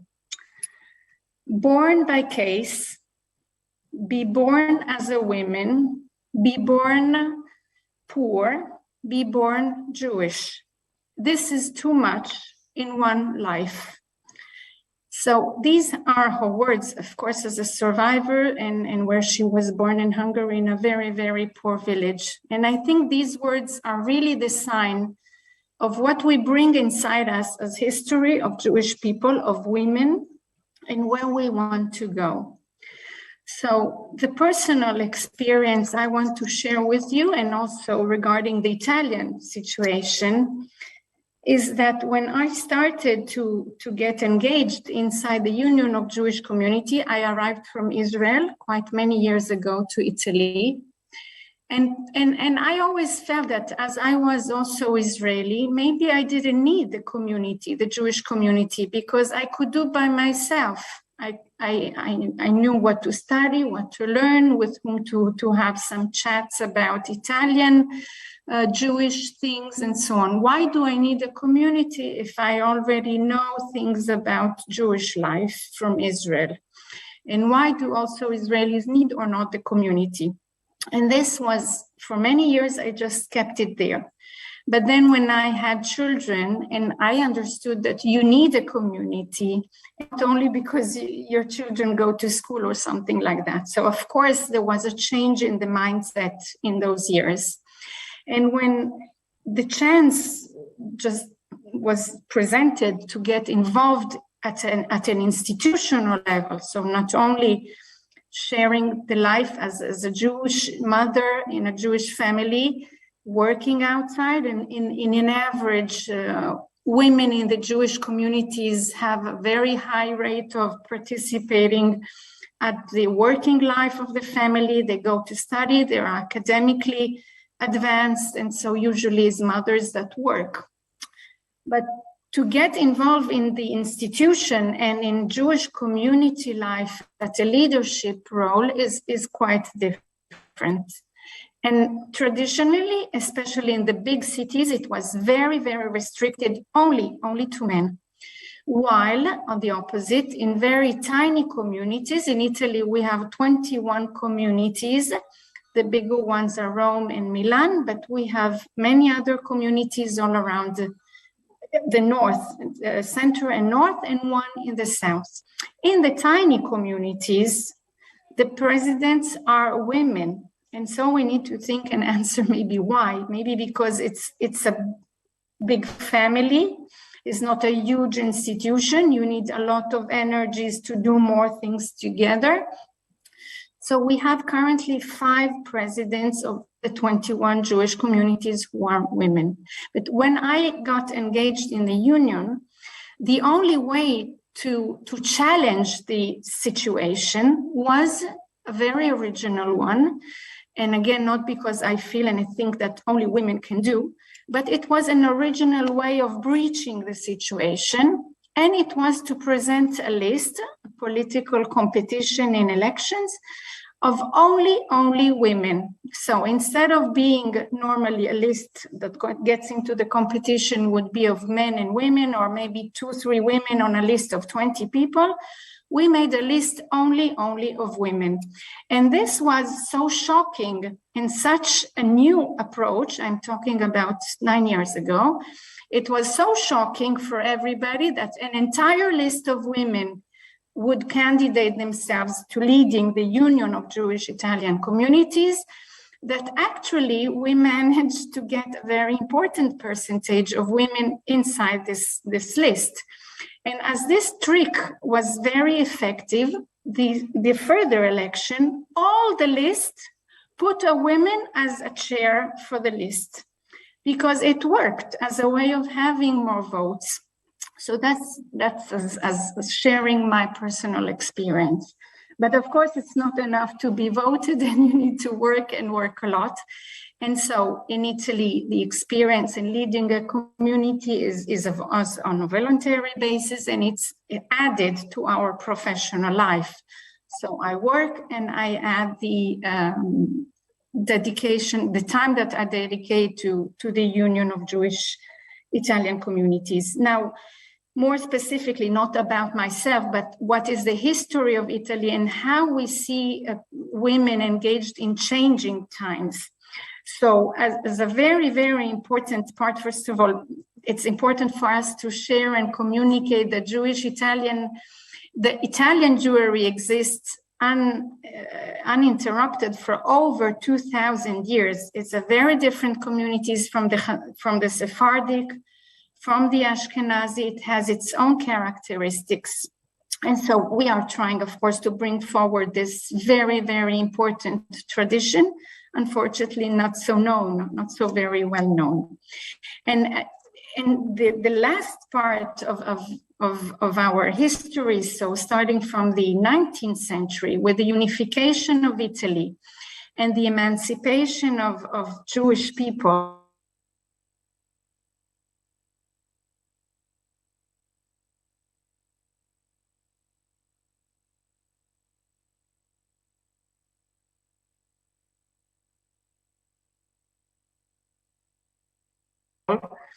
the role of women was very, very important, playing important roles on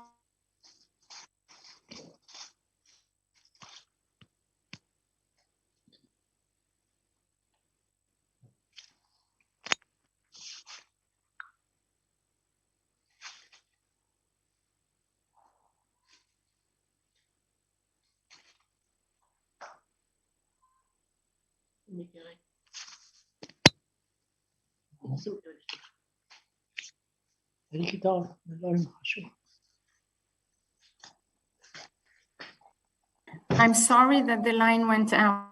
I hope you hear me.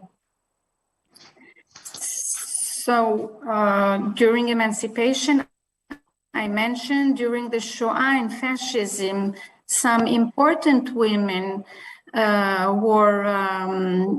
were participating in the partisan and anti-fascist movements, which were very, very important.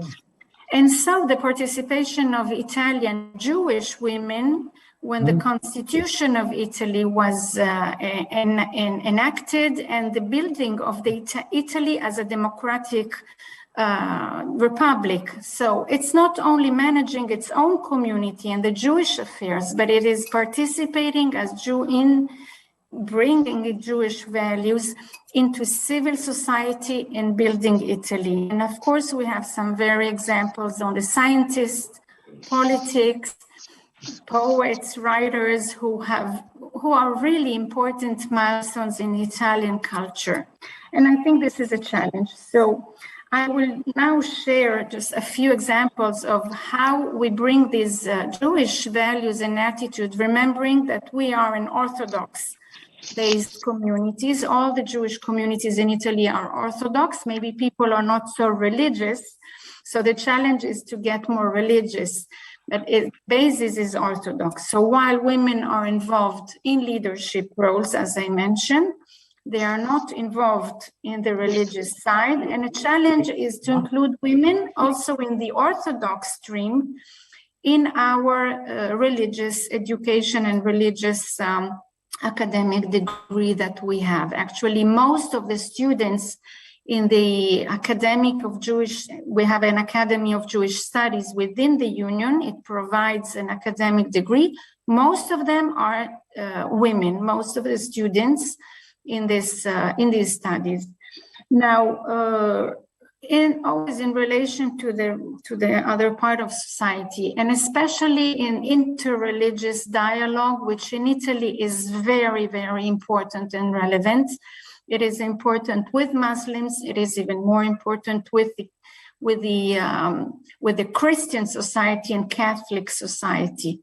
So one of the projects that Lea Sestieri is our main example of a woman who started all the process of dialogue among Jewish people and Catholics, which is very difficult because for Jewish people, especially in Italy, where we had the ghetto and and all the persecution from the Catholic Church, to trust in a Catholic for the dialogue is very difficult. But when it was launched by women, it had a way forward, and this is very interesting and very important. So going in this direction of interreligious dialogue, we launched a project which was granted a very important funding by the Italian government, and we called it Not in My Name.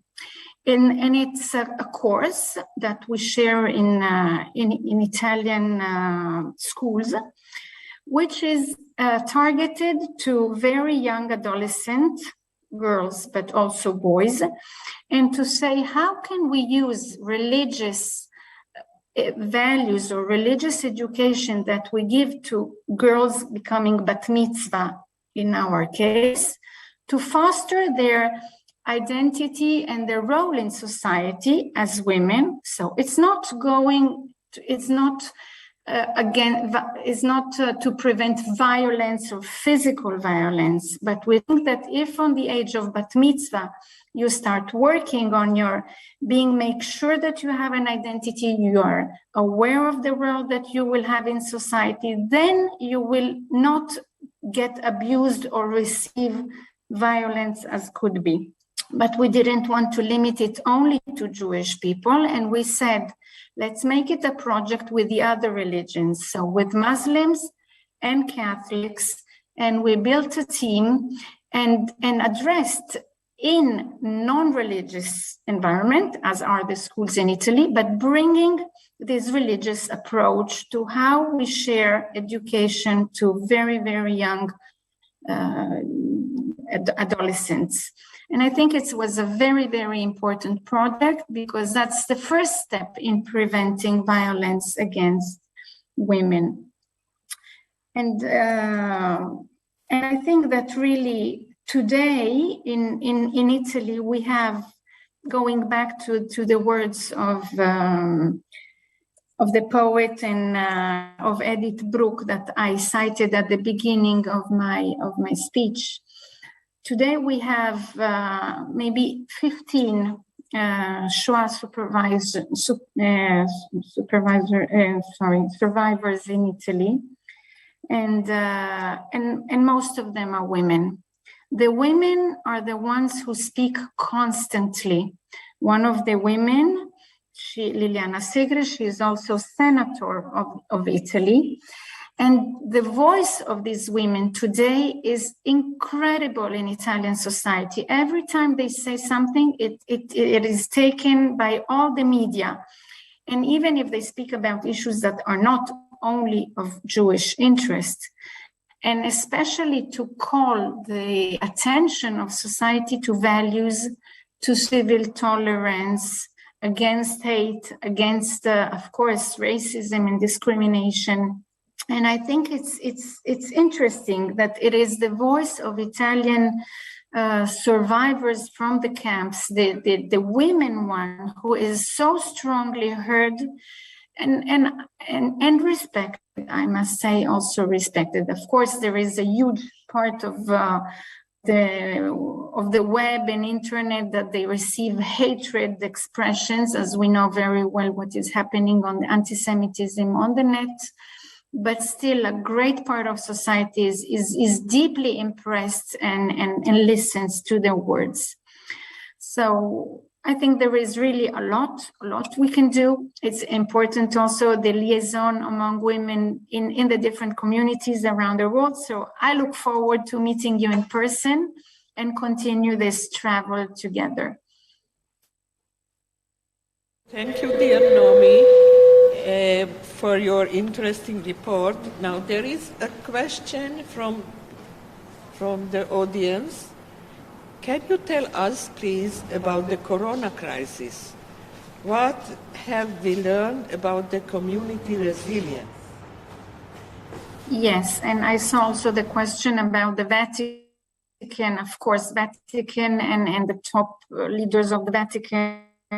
We are daily in contact with them on different projects. And as I mentioned, it's very challenging, this relationship with the Catholic. So with the virus, what happened is that as Italian communities are very part of the civil society, so they do not live as huge part in a separate areas of the city or separate cities and so on, the rate of impact on the Jewish community is the same as it was in normal society. But what happened, and I think this is the bad and good things that happen together when tragedies like that we are living happen, is that because we have the community, people felt that they had another layer where to refer and where to search for solutions to very heavy problems. So instead of having only the family network, the work or the friends, they had a community. And we tried to liaise with all the communities as Union of Jewish Communities and give the feeling that they could exactly know where they could call. And especially we know that, of course, the pandemic created a situation that people were very alone in their houses, but giving them the feeling that can be always together in the community, not only in their local community as they were used to, but also in a national situation. So participating at events, courses, conferences, not only among people from Pisa, from Firenze, from Casale, but all over Italy together. And especially for elder people, we conceived a course about alphabetization, of digitalization, and making people be able to participate and don't feel that they were marginalized by the virus. Of course, everything that had to do with technology was enhanced, and it was a very, very important investment.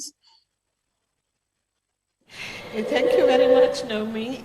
You are very popular here because there is another question from the audience. The question is from Felicia. Do you have a relationship with the Vatican? Yes, I have a relation. So with the Pope directly, we have a relationship, and and also with the Italian Church. It's the Conferenza Episcopale Italiana. And the church is quite complicated because you need to understand every time on what level of the church to work on which project to be most effective. And actually, as the church represents, of course, the religious voice, and we are a parallel of them. Of course, we are tiny, they are huge. But while the church has the Pope or all the different hierarchy of the church is always religious people, in the Jewish community is not like that, because we have, of course, the rabbis, if we want to engage in the religious dialogue from the religious perspective, so of course the theological dialogue. But if it is a project that is on women, on education, on against anti-Semitism, then it's not really the religious person who brings on the dialogue, but it is us, of course, not only me personally, but all the people who are more expert on the church history and situation. So there is always a challenge to understand who to speak with in the church, and it's not easy, absolutely not easy. Thank you very much, Naomi.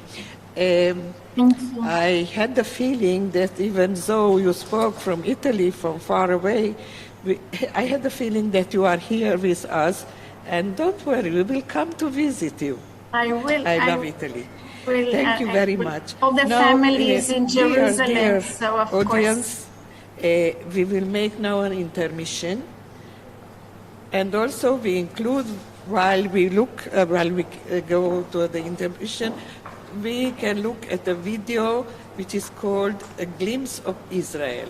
But be aware that we will be back at 2:50 Israeli time, 2:50.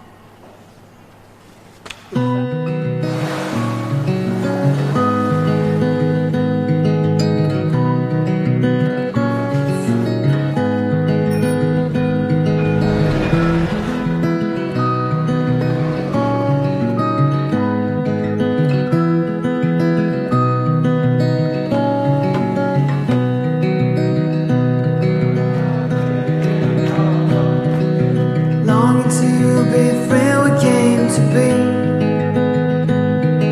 The moon settles upon the night sky. For how long have we been driving by? For how long have we been driving by?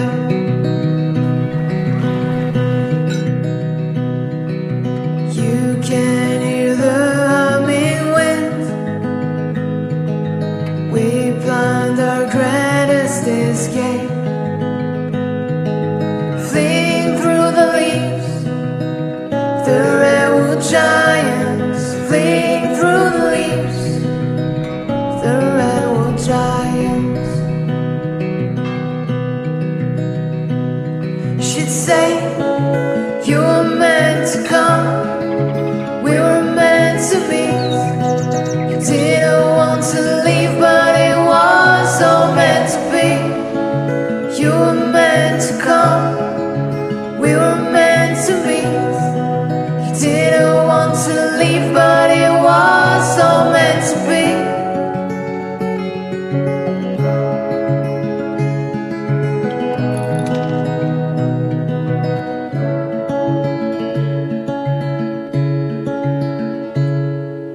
Meet me at down, don't look back.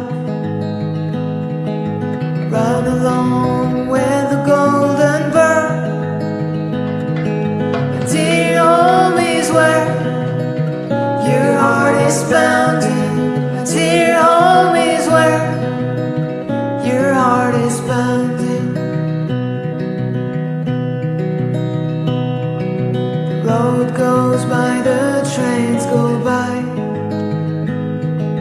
Life goes by, but time is still. My dear home is where your heart is pounding. My dear home is where your heart is pounding. She'd say, you were meant to come, we were meant to meet. You didn't want to leave, but it was all meant to be. You were meant to come, we were meant to meet. You didn't want to leave, but it was all meant to be.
dessus et personne d'autre.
So we are back, but not all our panelists arrived yet. So I know that you would have want to be in Israel now, and we would have want you to be with us. So we will put again this video that you get a taste of Israel. In a few minutes we will continue our sessions. So here we go.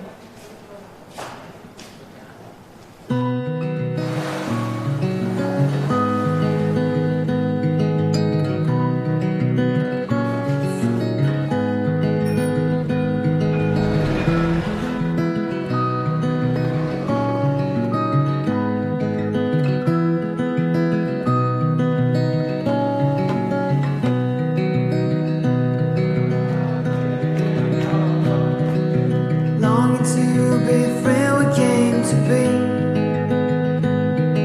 The moon settles upon the night sky. For how long have we been driving by? For how long have we been driving by?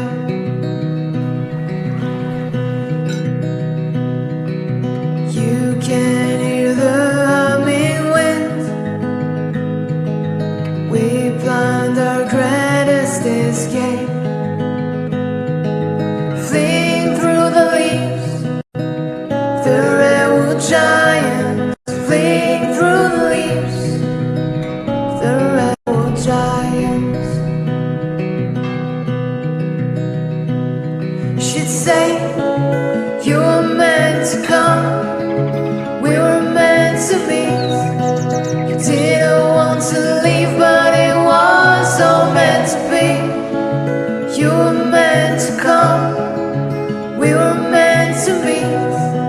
You didn't want to leave, but it was so meant to be.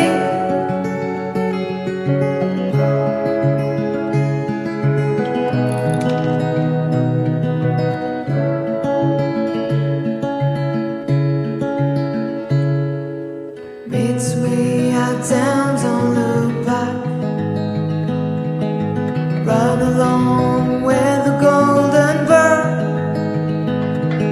My dear home is where your heart is pounding. My dear home is where your heart is pounding. The road goes by, the trains go by. Life goes by, but time is still. My dear home is where your heart is pounding. My dear home is where your heart is pounding. She'd say, you were meant to come, we were meant to meet. You didn't want to leave, but it was so meant to be.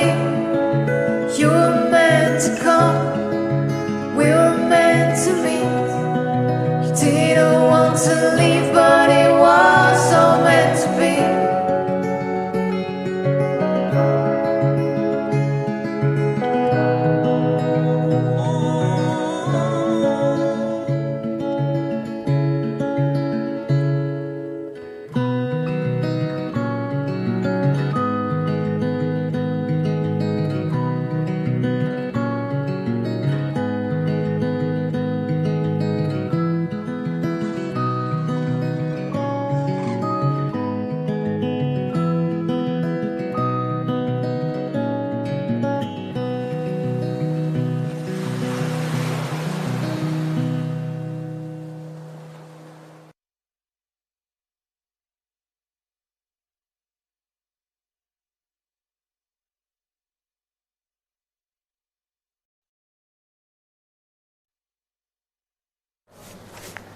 We now open the fourth session, Feminine Leadership in Times of Uncertainty. Unfortunately, our third panelist, she is in a traffic jam, so we will start and she will join us when she arrives. And I have already here Fleur Hassan Nahum, what a wonderful name, Deputy Mayor of Jerusalem, to moderate the panel on domestic violence and on women and employment with our late arriving Ronit Levari, who is a criminologist and victimologist and head of Beit Ruth. And we have here Tali Kaufman, chair of the Women's Forum of the Israeli Manufacturers Association. So, floor is yours. Thank you so much. Thank you for the introduction. And I always love to be in a WITSO event, especially with their wonderful partners, to your conference in Jerusalem next year.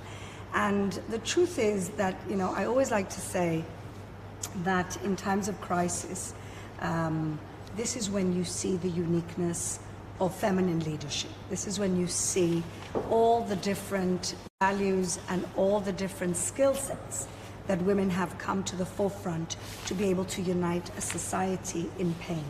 And of course, the corona was a very, very difficult moment for the country and for the world. And Jerusalem is the largest city in the country. 11% of the population of the state of Israel is in Jerusalem.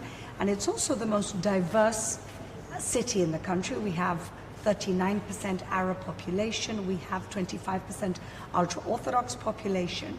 And these more traditional populations, we always see issues of resilience.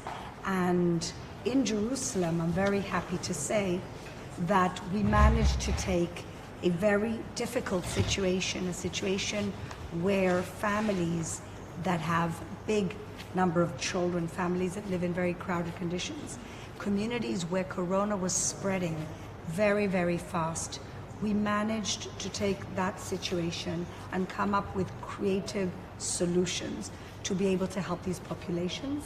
Not only that, we included the population, these populations, especially the female leaders of the Arab population, of the ultra-Orthodox population, to come up with these practical solutions. And I have to say, if there's a cloud, if there's a silver lining in the cloud, it has been to connect and build the bridges of populations that maybe up until now were not populations that were speaking to each other, and certainly not working together, and certainly not brainstorming solutions together. And so I'm very pleased that this has been a moment, even though it's been a very difficult moment, very traumatic moment for some communities, it has also been a moment of rethinking and bridge building. And I believe that the female leaders at the forefront of the organizations in Jerusalem, be it the volunteer organizations of WITSO, of course, and many other different organizations in the different communities, the ultra-Orthodox community, the Arab communities, these are the female leaders that become very practical at the moment of truth, can join together and build resilience for their particular community. And today we're actually taking two very different subjects, and we're going to talk about them within the context of resilience. The first is economic resilience, and the second is, spiritual and emotional and physical resilience. And to start with the first subject of economic resilience, a little bit about what happened in my city, in Jerusalem, at the time, as an example of what's going on in the rest of the country. Jerusalem is a very service-oriented economy. Tourism is 20 to 30% of its economic, the economic part of the city, of the income of the city. And unfortunately, when the world shut down, Jerusalem's small and medium-sized businesses, many of them went into real panic mode, shut down. Many of them did not survive. And only now we're beginning to see how things are coming back to life. And Jerusalem, at the time, I set up a municipal emergency committee on tourism, as I'm the portfolio holder for the city. And we came up with, again, creative solutions to try and help people keep their head above water. And one of the solutions that we came up with was to do a large marketing campaign to encourage local tourism. Local tourism that would come to the city. Israelis that would normally leave the city would come to the city. And this was a way that we managed to keep small businesses their heads above water, and giving financial incentives for people to come and stay for a few nights in the city, as well as different small loans to businesses that were finding it very hard to survive. But today, I want to talk to an incredible lady called Tal Kaufman. And Tal is actually the head of the Women's Forum in the Manufacturers Association. The Manufacturers Association is a very important economic body, very strong economic body in the state of Israel. And to be, to manage the Women's Forum, I'm sure is not a simple thing. And Tal is going to tell us a little bit of her story as an entrepreneur, as a scientist, who also faced these challenges and who also helped build the resilience that the country has. So Tal, let's start just by telling us a little bit about yourself, please. Okay, as you said, my name is Tal Kaufman. I'm 46 years old. I was born in Krayot, Haifa, near Israel. Currently, I'm a resident in Shibshit. It's a little, let's say, like a farm near North Israel, near Ramat Yishai, near Tivon. I raised 5 children, only boys. Married. Oh my God. Yes, I don't want a little one. So I will spend little while I have just girls at my factory. But 5 boys. I established and I own of Sintal Coatings my factory since 2006. What does your factory do? Nano coatings. Explain to people who are not scientists what this is good for.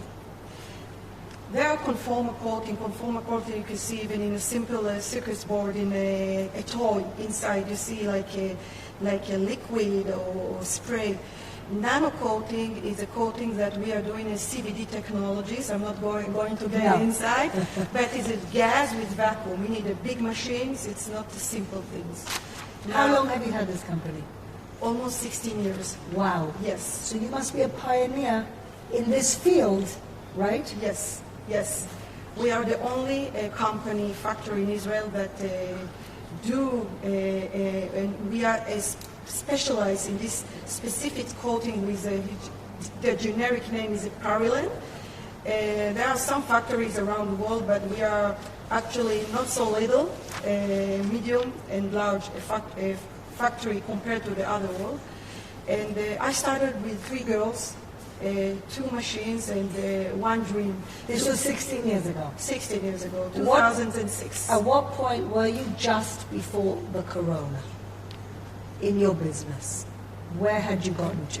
Just before the corona, I have almost 40 girls, and I have 99% just girls. So you only employ women? Women, except 2 male technical, for the machine, because I don't find those that have the expert. And what type of women do you employ? Usually it's not educated women, it's women that they have good hands, like the cosmetics, nails and things like that. I have from all the sectors. I have religious women, I have Arabic women, and non-religious women, everything. And all of them in one plant, one factory, and they love and they and love each other and learn how to live together. That's amazing, Tal. Yes. So what happened when the corona hit? You have a factory.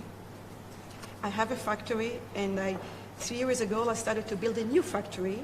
Wow. In Tiporit, a big one. The vision one-stop shop of nano coatings to add more nano coatings. And you know, it's lots of money. And then the corona came. And we, at the first, I remember in April, April 20, the job decreasing and the volume of the job decreasing incredibly. What do you mean? You mean that people had to stay home so they couldn't come to the factory? There are few reasons. Yeah. One is the decrease of the supply rate, the supply rate. Because China had the corona before us, they closed all the factory, the raw material factories. So you couldn't get the raw materials? I couldn't get the raw, not me, my customers. Yes. That they bring me the device to coat. Yeah. This is one thing. The another things, our customers slow down. They start to stop.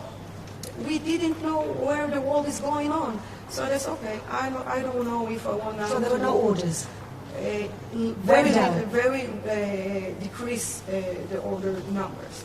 The third thing is that more than 50% of my customers are medical devices. Wow. Now what happened around the world? All the hospitals closed the non-corona, non-essential departments. Yeah.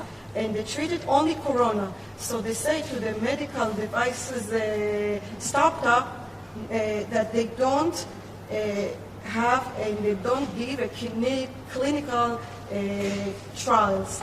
So they don't have the devices to bring me to code all the trials. So Tal, okay. So put me into your shoes. Yes.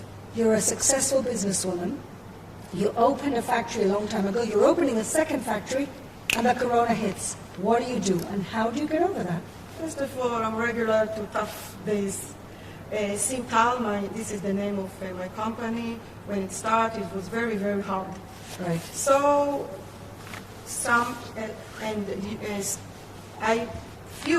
I think 20% of the girls, there was an unpaid leave. So they were sitting at unpaid home. day. Unpaid, yeah. Unpaid day. Furlough. Okay. Yes. So some of them were home. Yeah. And you know, you have the isolation days that we have to. Everything was shut down. Everything was shut down. And you were losing money. And we paid the isolation days at the start, of the first and the second closer. We did that. It was very hard, not only for me, for all the industries. But I have to say that following the intervention of the Manufacturing Association, especially the High-Tech Association, that what they do, they force the government to open the essential factories. I mean, the export. So they lobbied. They lobbied for the opening. Lobbied for the opening. That's and great. after, I think, 2 months, at the first, we dropped to 30% work only. But after 2 months, we started work. So you could bring everybody back? Bring it, let's say 90%, because you have to be, Yeah. you must have the distance between the employee. Yeah. So it was very, very hard. And okay, so you go through this, you have faith, you lobby because you're one of the leaders of the Manufacturers Association, so you're part of that lobbying.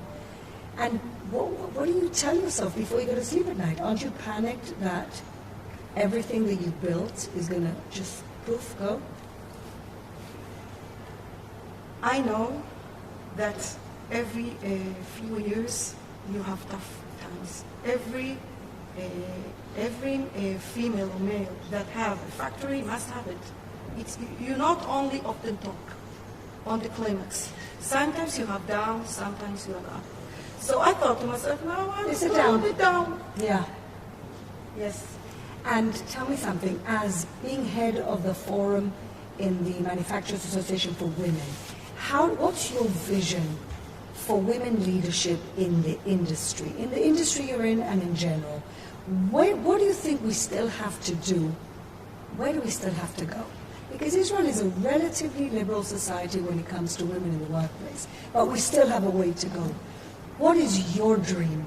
Where should we be in 5 years in terms of women and leadership and senior management in the workplace? 5 years is a short time, I think. 10 years?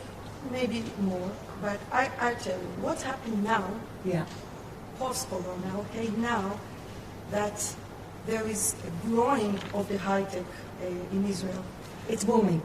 Booming, and we don't have enough employees. We are looking for employees and we don't have enough.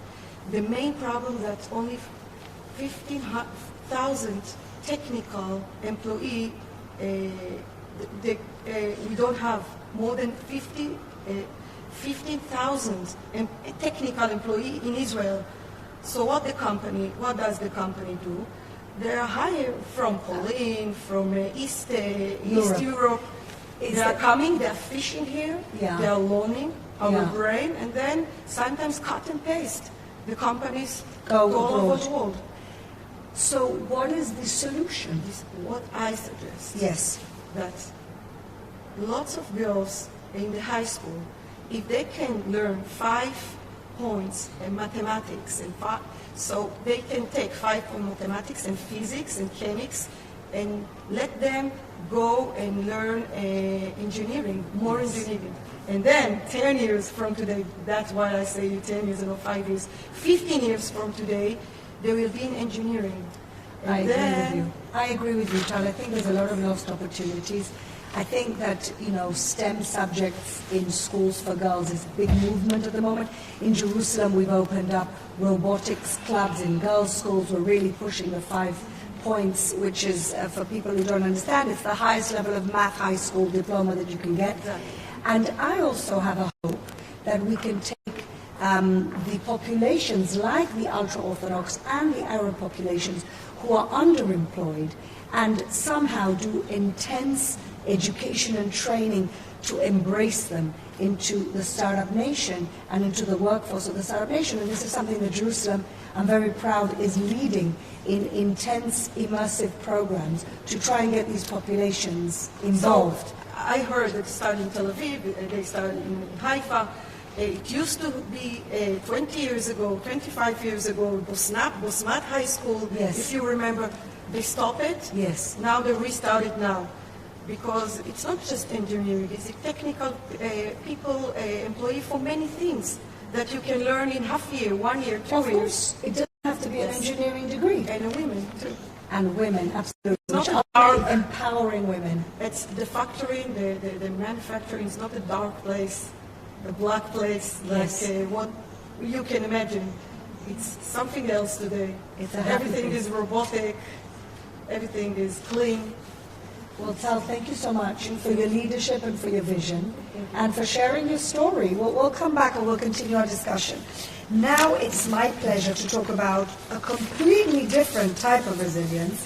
Ronit Lev-Ari, it's so wonderful to have you with us. You are one of the leading figures in this country of battling violence against women.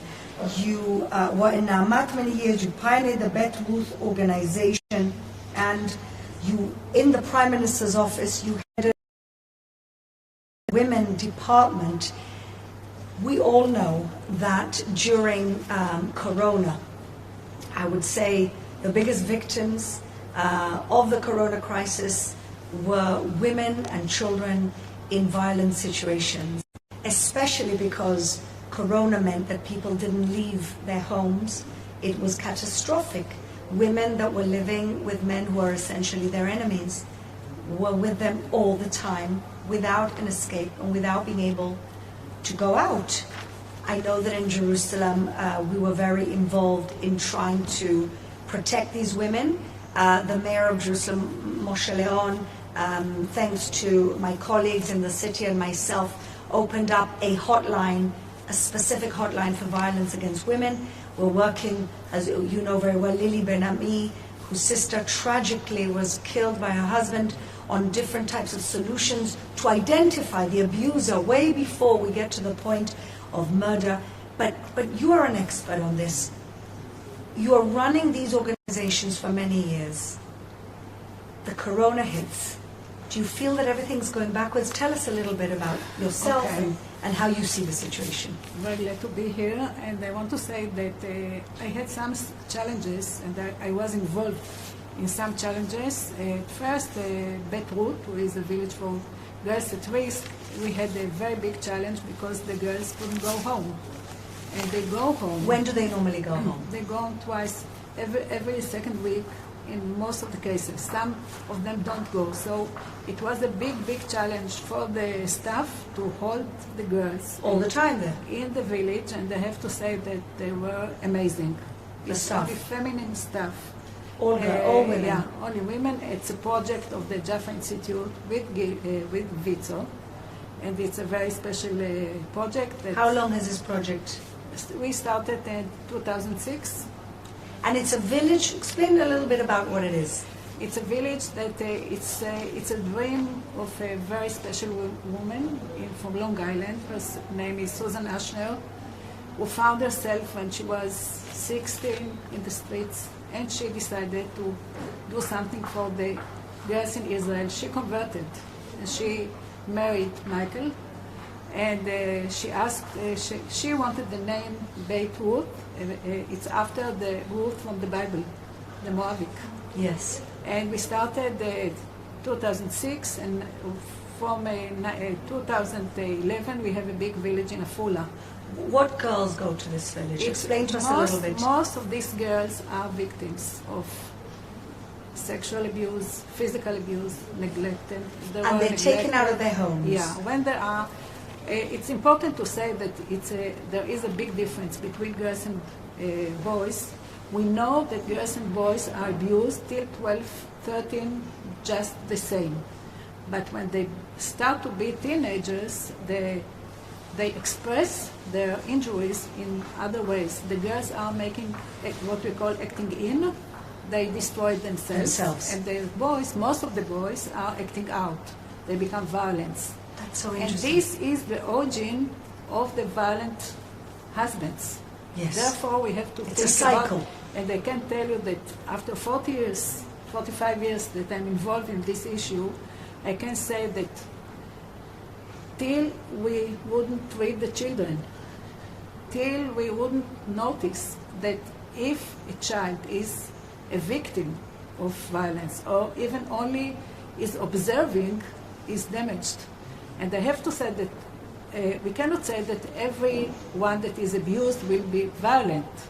But if you check the history, the family history of the violent persons, there were victims or they were only observing.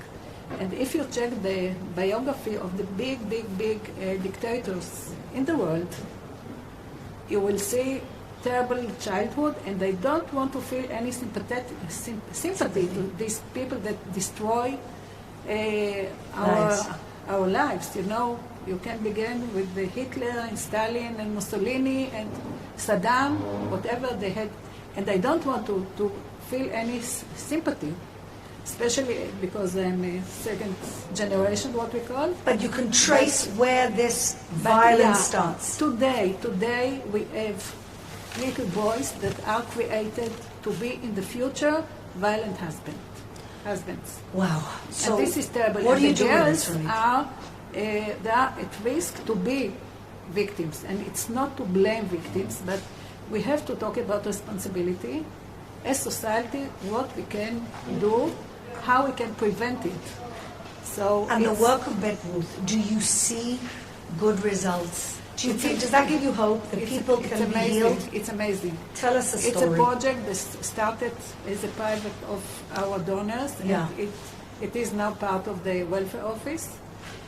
And you see the difference. You see the process. When they start, you know, they have a boyfriend, and we always ask them to bring the boyfriend, not to make a diagnosis. Because, you know, if you would say that it's not for you, I say always that if you're anti, it becomes more romantic. Sure. It's romantical. Sure. You know, but you see, we want him to see that she has some backing.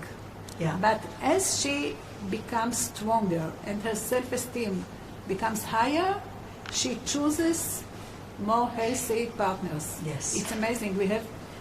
I have grandchildren from them. We have graduates, they are today 28, 30, and they are wonderful mothers. And because living their mothers functional were, I lives. guess, at risk, you Of know? course. And it's amazing because they saw they are stronger, they got tools, and our staff is involved. The village is only with women. The women is feminine only, but we have some men that are in the afternoon programs, but the families of the staff comes to visit. We don't live in the village, but they know their husbands, the children, so they have models and they talk about it. And it's amazing to see Role which models. wonderful mothers they are. Yes. And tell me, so what happened during Corona? So you said they couldn't go home. How So did that? It was a big challenge Yeah. to, leave them in the village, to keep them busy, to be, and we. Were they we had happy not to go home? Because No, if no. their home is a toxic place. No, it's a big paradox because Yeah, explain it to the us. parents are parents always. Sure. Sometimes the father that was abusive is not at home anymore. So, and I want to talk about the graduates that for 5 years I'm not running the place, but I am connected to the graduates. We support them economically with the national insurance. Right. And we supported them because most of them couldn't work. As we heard, it was a big problem. Yeah. So we see that you can, do things to think that to develop girls that were abused. But I wish that, and this is the knowledge center that we develop in Beirut, to teach teachers, even in the kindergarten, how to notice a girl or a boy that are abused when they are very, very small, very little. Is that already taking place in the welfare system and the education system? Is that something that Not teachers... enough. Not enough. Not enough. Not enough. Not enough. I can say that Vitzo started a very, very nice project. You talked about Lily Ben-Ami, the signs that she talks about. These are the signs that I created 25 years ago, and I have connection with Lily from day after the... She's a Vitzo after the woman. after the murder, and Yeah. Vitzo had a very nice project about what we call red lights. Yeah. How you can recognize the lights Signs. before. We say red lights. In before. English, they say red flags. Okay. But it's the same thing. Yeah. So how you can Yes. see, you can recognize. Yeah. And I can tell you that I lecture to 200 students in Bar Ilan University, Yeah. and I asked them, who knows about the red flags or lights? Who knows about it from high school? Perhaps 10%. Said that they know about it. They didn't know. Because, it depends on the high school. director. If it's not a duty, it's not a duty. So it's very, very complicated. And if we talk about women that were abused in the corona and couldn't go out, I will tell you some funny things. In the corona, I was forced to think about two groups of husbands or partners. Yeah. It was the first time that I thought about it. We have these men that are post-traumatic, they are abusive, they break, they shout, they are very, very violent when they are angry, and most of them are, if they are frustrated, from the wife or from his boss or from the government. I don't know. He beats only in the apartment when everything is closed. This is the group that you can deal with the police and you can deal with the law to put him out of the apartment. And this was a problem in the corona with this group. That was a problem because they were stuck at home. And nobody was taking them out. Exactly. And the police weren't dealing with it because everybody was stuck. This group was, it was a big problem. But there is the other group who is much more dangerous. Why? Most of them are not physically They're emotionally violent. abusive. It's not the point. They are what we call obsessive. They feel as she is part of the body and their soul. Right. He is jealous, he is controlling economically, he is controlling her, her family, her friends. She is forbidden to go to the army, to go to a national service. She has no friend. It is always very, very afraid that she is going to leave him. And we have a very important point. It is the feminist point here, that most of these women are more educated, more successful, look better than him. Some of them have better families. And he feels very low. It's like, I always say, like his feet are 40 and he wants the shoe who is 47. Imagine what happens to him. And in that time, in the corona, it was it was not a big problem. Why? Because she was at home. She was home. Yeah, she was at home, so it could be, relaxed. It was because I talked with some of them. He said, okay, he is now... He knows where I am all the time. Exactly. Okay. So we had the problem with the other part that are, are breaking and shouting. The other ones sometimes do it, but they are dangerous. These are the murders. I want to say those are the very murders. Important. Those are the murders that if she wanted, if we talk about Michal Sela, died, she wanted to separate. Of course, and that's they why are in a very dangerous situation when they want to separate. And it's very important to say that don't move and don't talk about separation before you talk with some professional to do it right. Ronit, how do you explain that these are the more educated women who put up with this? And what are the red flags for them? All of them. They're all there. We talk about emotional situation and your cognitive and your brain, your IQ and EQ. Yeah. And part of the women are two women that went through as children tough life.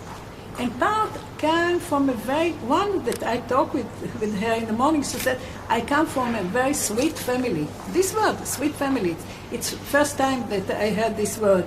And he comes from a very complicated family. And he's jealous because she has wonderful connection with her parents. And what is frustrating to her family, that they support and they give money and they give everything, and how much they give is more frustrated because it feels a zero, if there is no balance. Inferiority. You have to give and to get. Give, this is something that is very important. And if it gets always, it feels very small, very, Yes. Ronit, you know that WITSO and of course our friends in the ICJW, I always talk about the mothers of Zionism. Everybody talks about the fathers of Zionism, but the mothers of Zionism in this country were WITSO and Naamat, and the women who actually saw the needs of the population right at the beginning of the establishment of the State of Israel. Are we further advanced? When you look at today female leadership, especially in social welfare situations, where should we be? I think that it's very complicated. I am involved in two big projects that it became voluntarily from the grassroots, Naamat and Beirut and WITSO. And when it becomes part of the government, we have to be very strong to keep our vision, to keep our way of working. Sometimes it's complicated, and in general, I will say that I think that women should be more with more solidarity between them.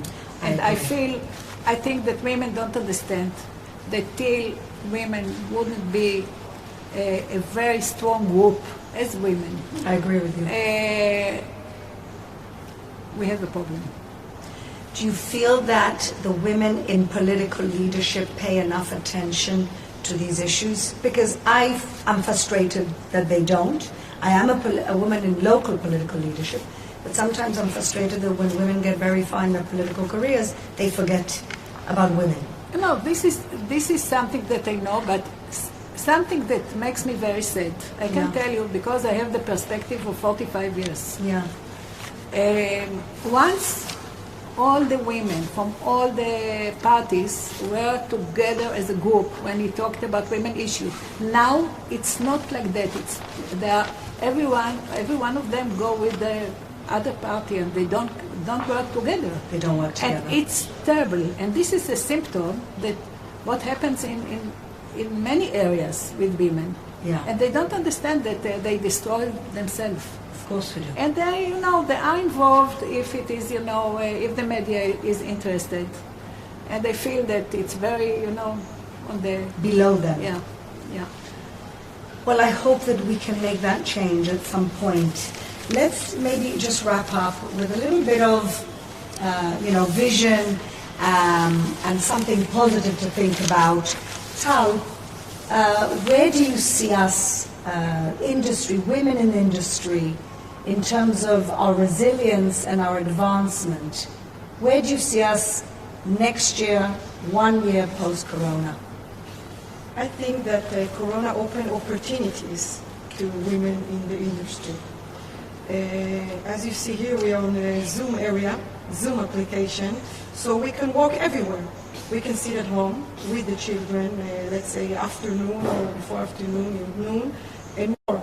Sometimes during the Corona, I remember I called to my customer, a girl, and I heard the children screaming and up over there, mom and mommy and mommy, but she works. Yeah. So it made our lives more accessible. Yes, maybe? And you can work in computer at home through the server. I think this is a big opportunity. So sometimes I'm not talking about the manufacturing girls. I'm talking about the management. You can sometimes, I think, once a week or twice a week at least, stay at home, walk at home, and do the same things that you do in the office. I agree. Even more. It's more efficient, actually, because you spend no time traveling. I was doing... And driving. I was doing 8 Zooms a day. I don't think I can do 8 meetings a day, because unless it's in the same place, and that never happens. So I agree with you. Yes. I completely agree with you. So the opportunity is being in more places, but still being at home, and having good for women. I agree with you.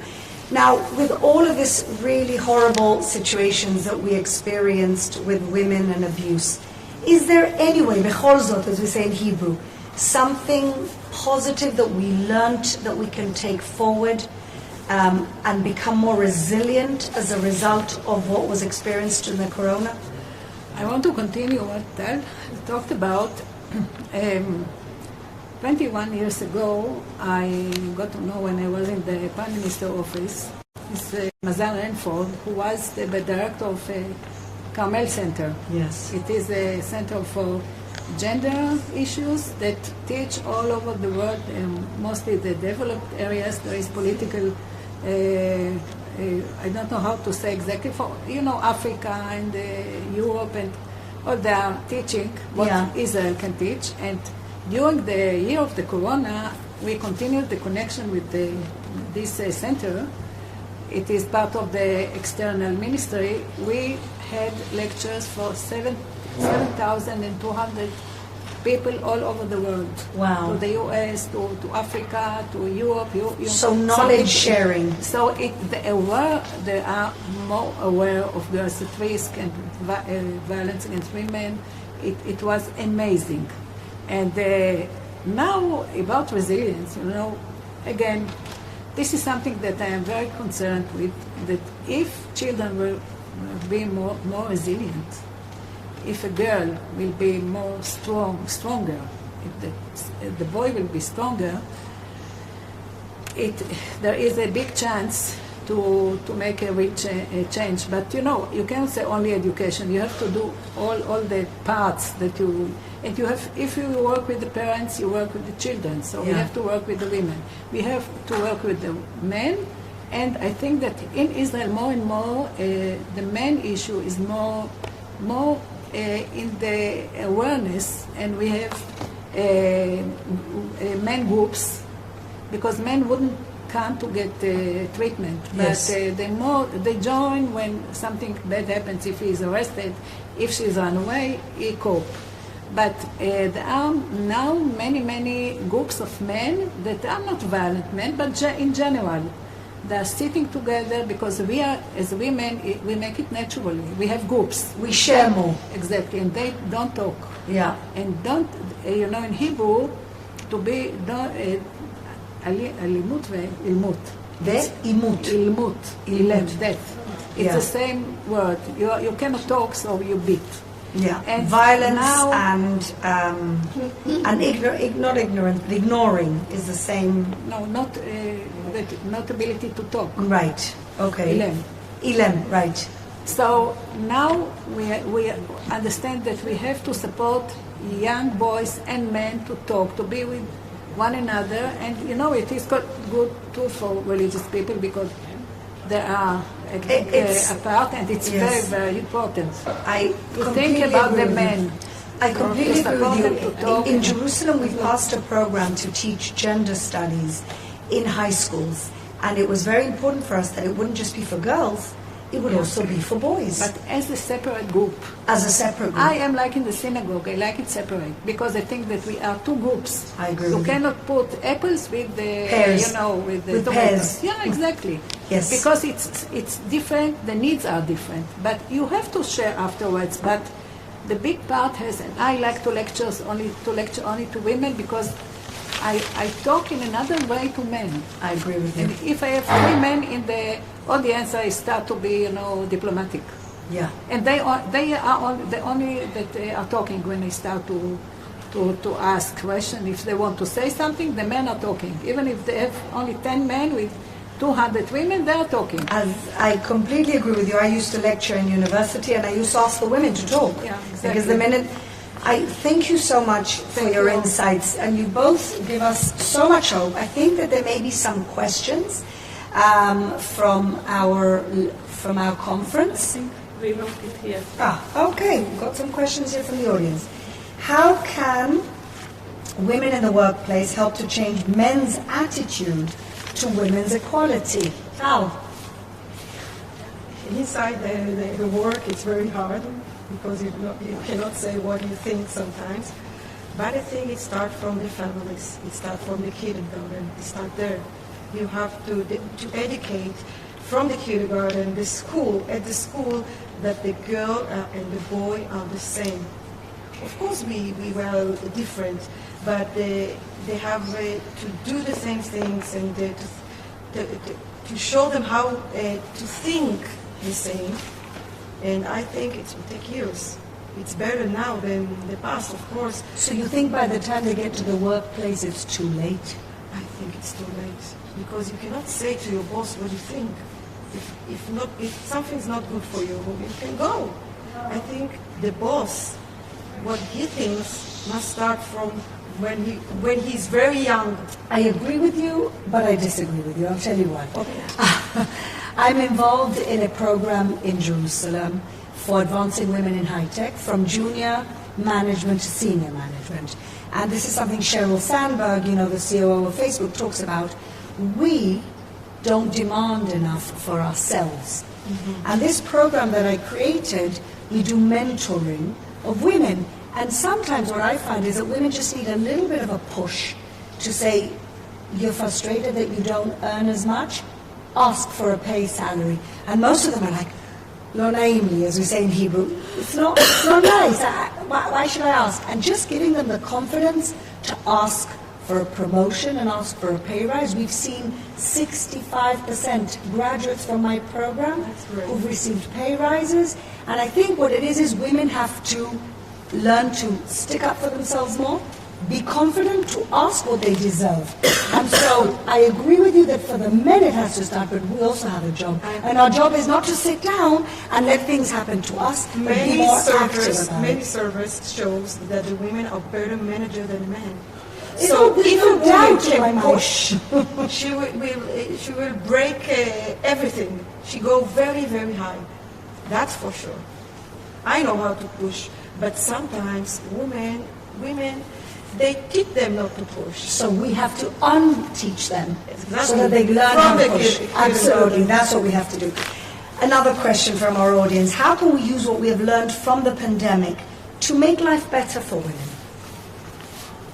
I don't understand exactly the question. How can we use the lessons, what we've learned, the good and the bad, to improve the situation of women?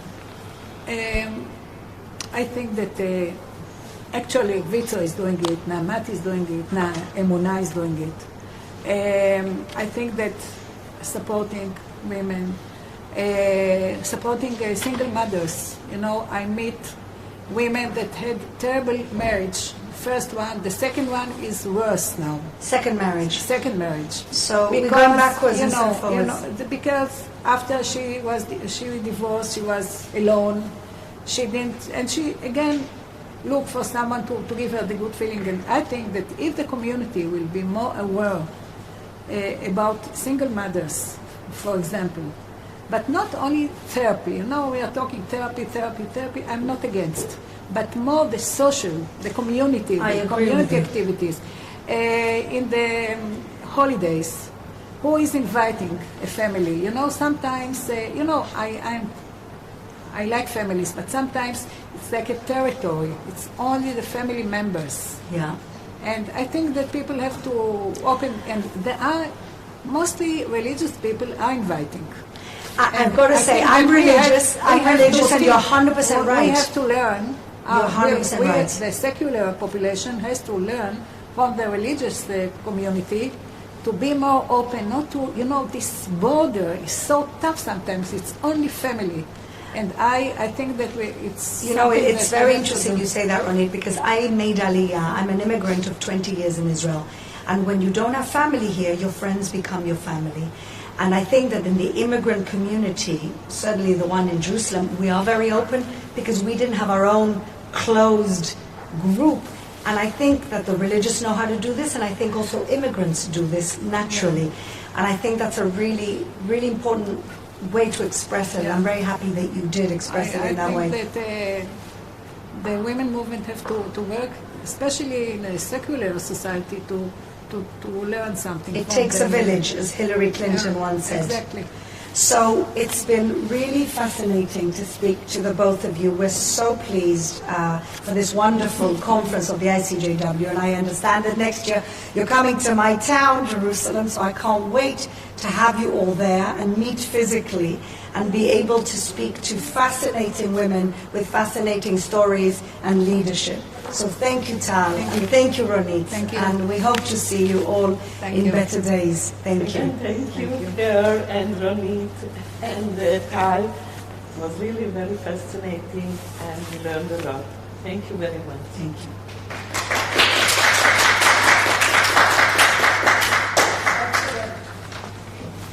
Now,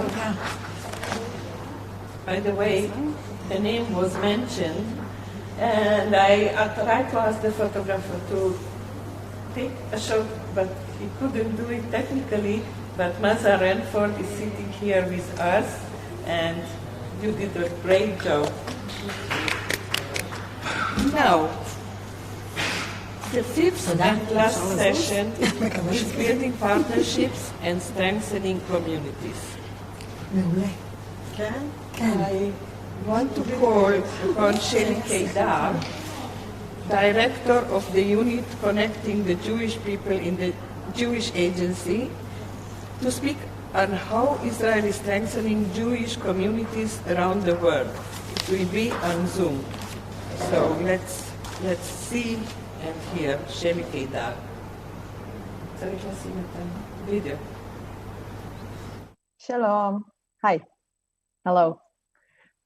Hello, everybody, and thank you so much for inviting me to share a little bit of the work of connecting the Jewish people with the Jewish Agency.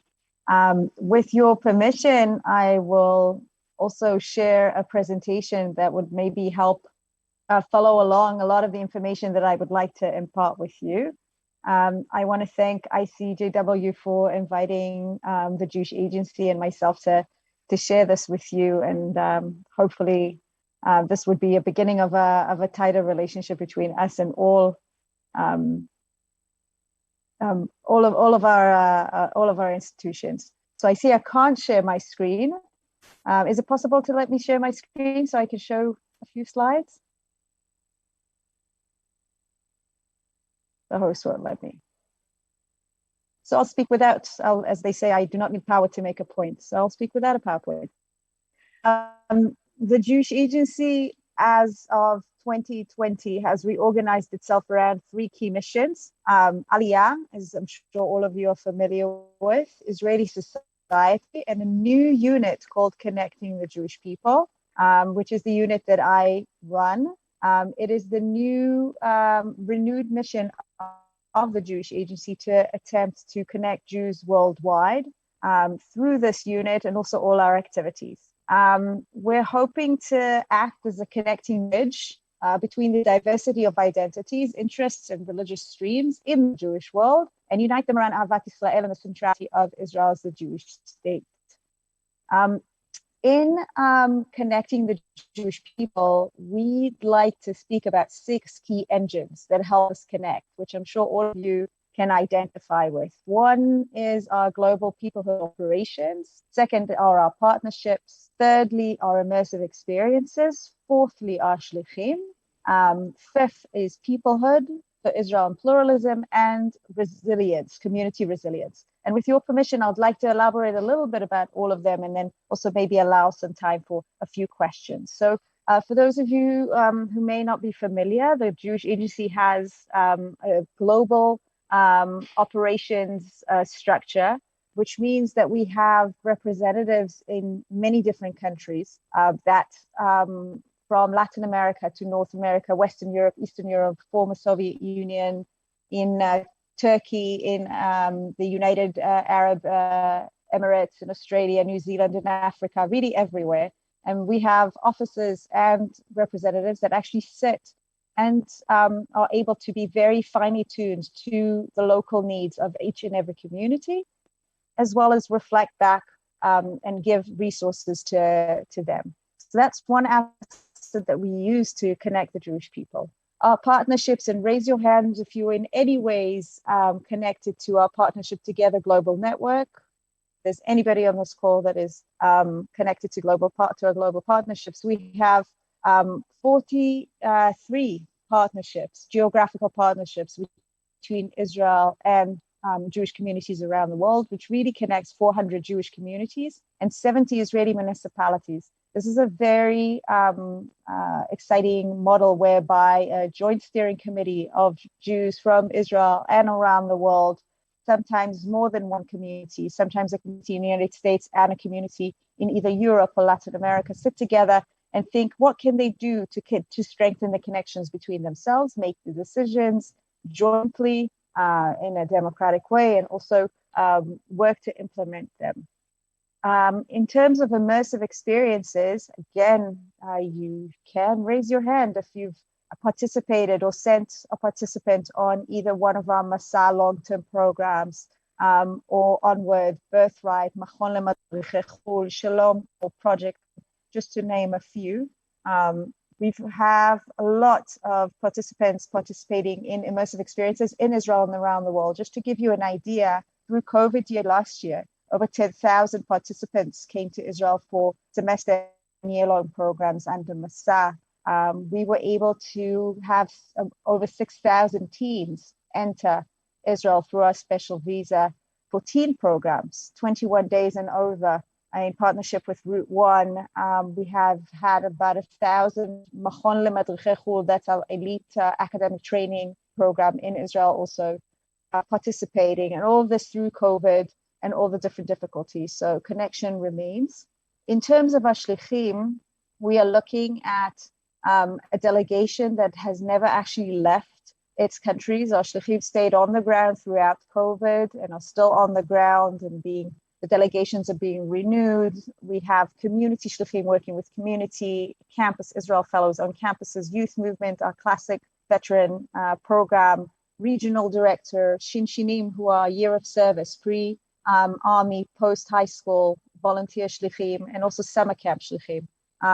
All of you know that summer camps, especially in North America, took a pause in 2020, but this past summer, 2021, we were able to send 1,200 shlichim to summer camps in North America, but also around the world in France and other places. And that was very, very exciting and rejuvenating for a lot of people.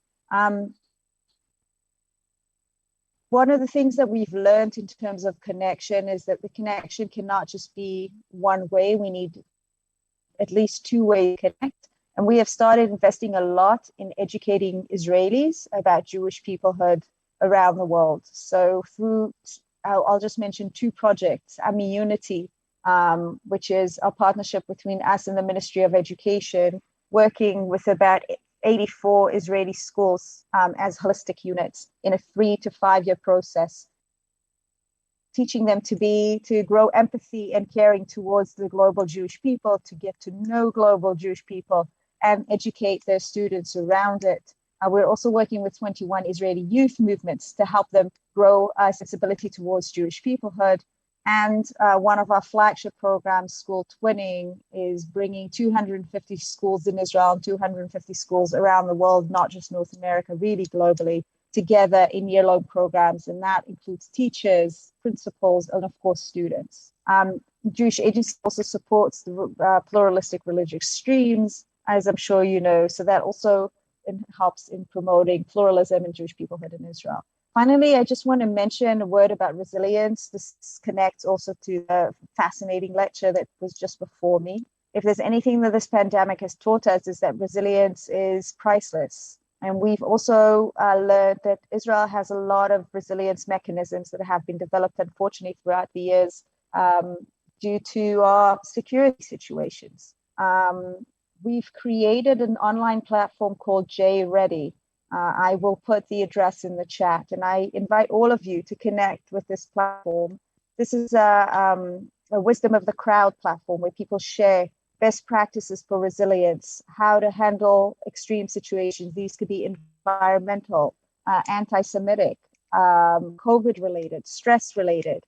We've been able to create a seminar that is now run in 4 different languages to create community crisis leaders that help certain communities, work with in situations of crisis. And JReady has really become a place of connection for many people, all of us Jews around the world, to help each other. As one of my colleagues said, we are all in the same storm when it comes to COVID, but not all of us are driving the same boat.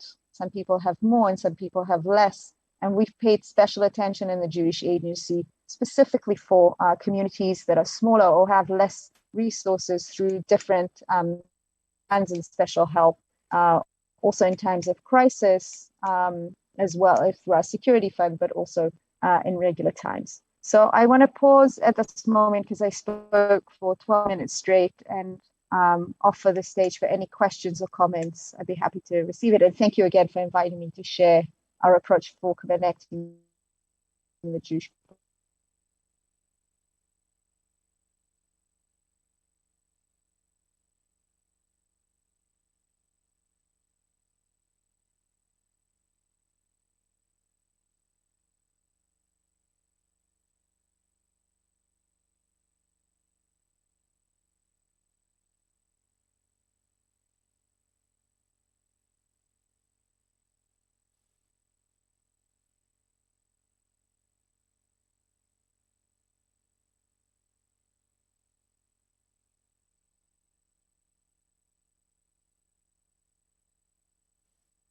So if there are no further questions, I'd like to really thank you for the opportunity to expose this work and return the broadcasting to the studio in Tel Aviv. Thank you.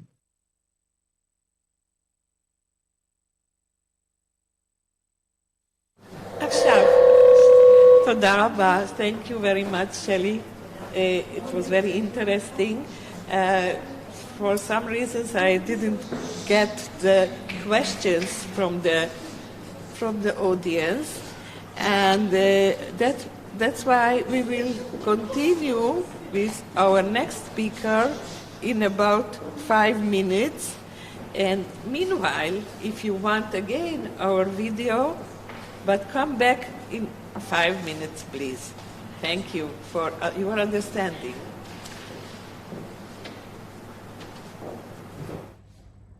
שלום לכן, אני ממש שמחה לברך אתכן בכנס.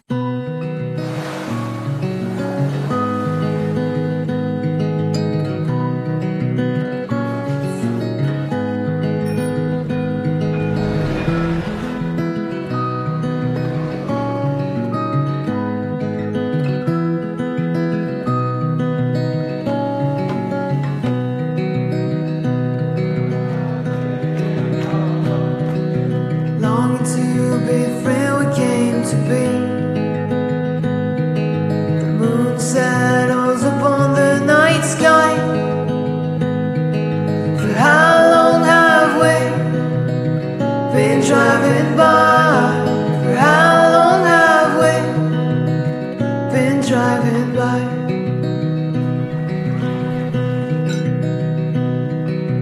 You can hear the humming wind. We planned our grandest escape, fleeing through the leaves, the redwood giants, fleeing through the leaves, the redwood giants. She'd say, you were meant to come, we were meant to meet. You didn't want to leave, but it was all meant to be. You were meant to come, we were meant to meet. You didn't want to leave, but it was all meant to be.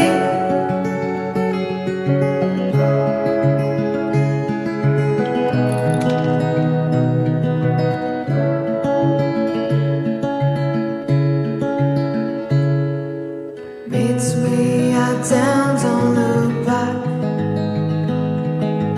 Run along with the golden bird. My dear home is where your heart is pounding. My dear home is where your heart is pounding. The road goes by, the trains go by.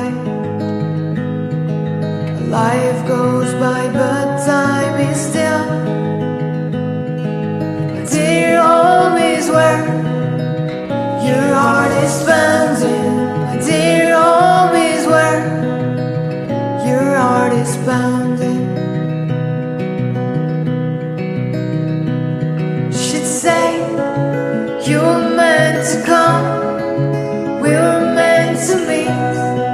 You didn't want to leave, but it was all meant to be. You were meant to come, we were meant to meet. You didn't want to leave, but it was all meant to be.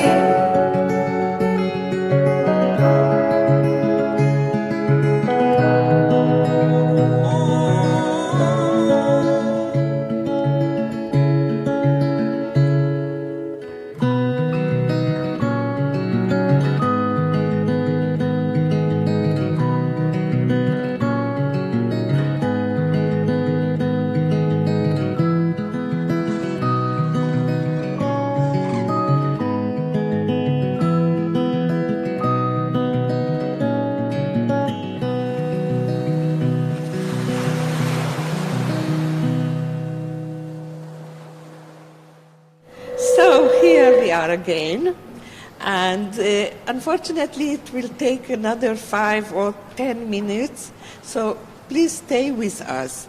And I love these 3 technician men that are working with us all the day, but I have to tell you that this is the problem, that they are men. Not even one woman is there to handle this. Okay, next time. No, thank you very much for it. So, some music maybe. Let's put some jazz.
So here we go again. Sorry for the intermission.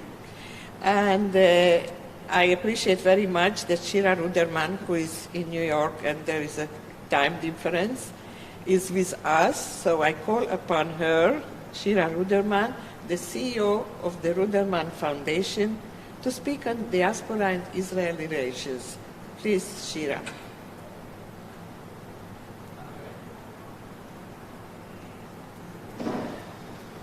We still have raise hand?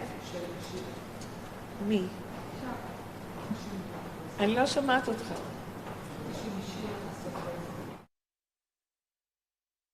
Shira, please, can you make raise hand that we know that you are ready? Shira, please raise hand.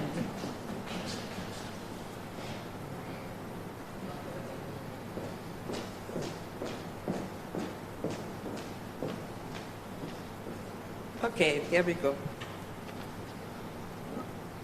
Okay, good to be here with you. I'm glad and thank you for having me. It is an honor and privilege to speak to you today among powerful women speakers ahead of me and so far. I truly feel humbled being in this room with all of you on a day dedicated to celebrating and strengthening feminine leadership. I want to start by mentioning that 2 weeks ago, Pauline Barth died at the age of 91. For those of you who do not know her, Pauline was a feminist sociologist who wrote with rigor and dark wit about depression among 1950s era housewives, gender inequality.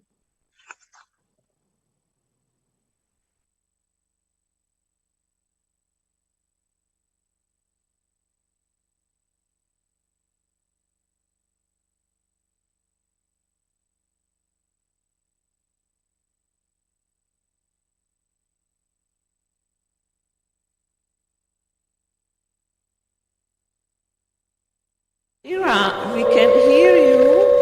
Please continue. Try to continue.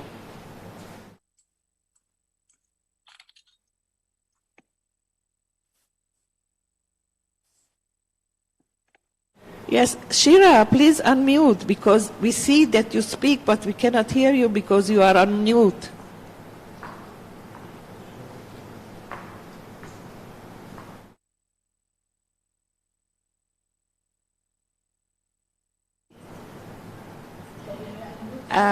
No, she can hear where she is unmute. Please unmute. היא יכולה לשמוע, היא לא יכולה לשמוע. What to do? היא לא unmute. On the left side down, there is like a microphone. Close the unmute. Unmute Close there. You still don't hear. You are a tough girl. You are experienced in Zoom connections, so unmute.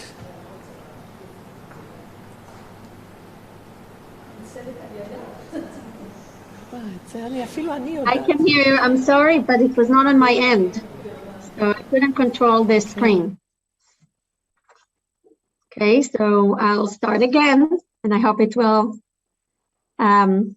will be smooth now. So thank you. So I'll start by mentioning that 2 weeks ago, Pauline Barth died at the age of 91. For those of you who do not know her, Pauline was a feminist who wrote with rigor and dark wit about depression among 1950s era housewives, gender inequalities, and healthcare with violence against women. Described as an outspoken, insightful, and very, very funny by one of America's leading feminist lawyer in grade school, Pauline wrote an essay called How a Nice Jewish Girl Like Me Could Do. What about how she refused to singing Christmas carols that she and other Jewish students were made to sing? She thought these songs and expectations were too religious.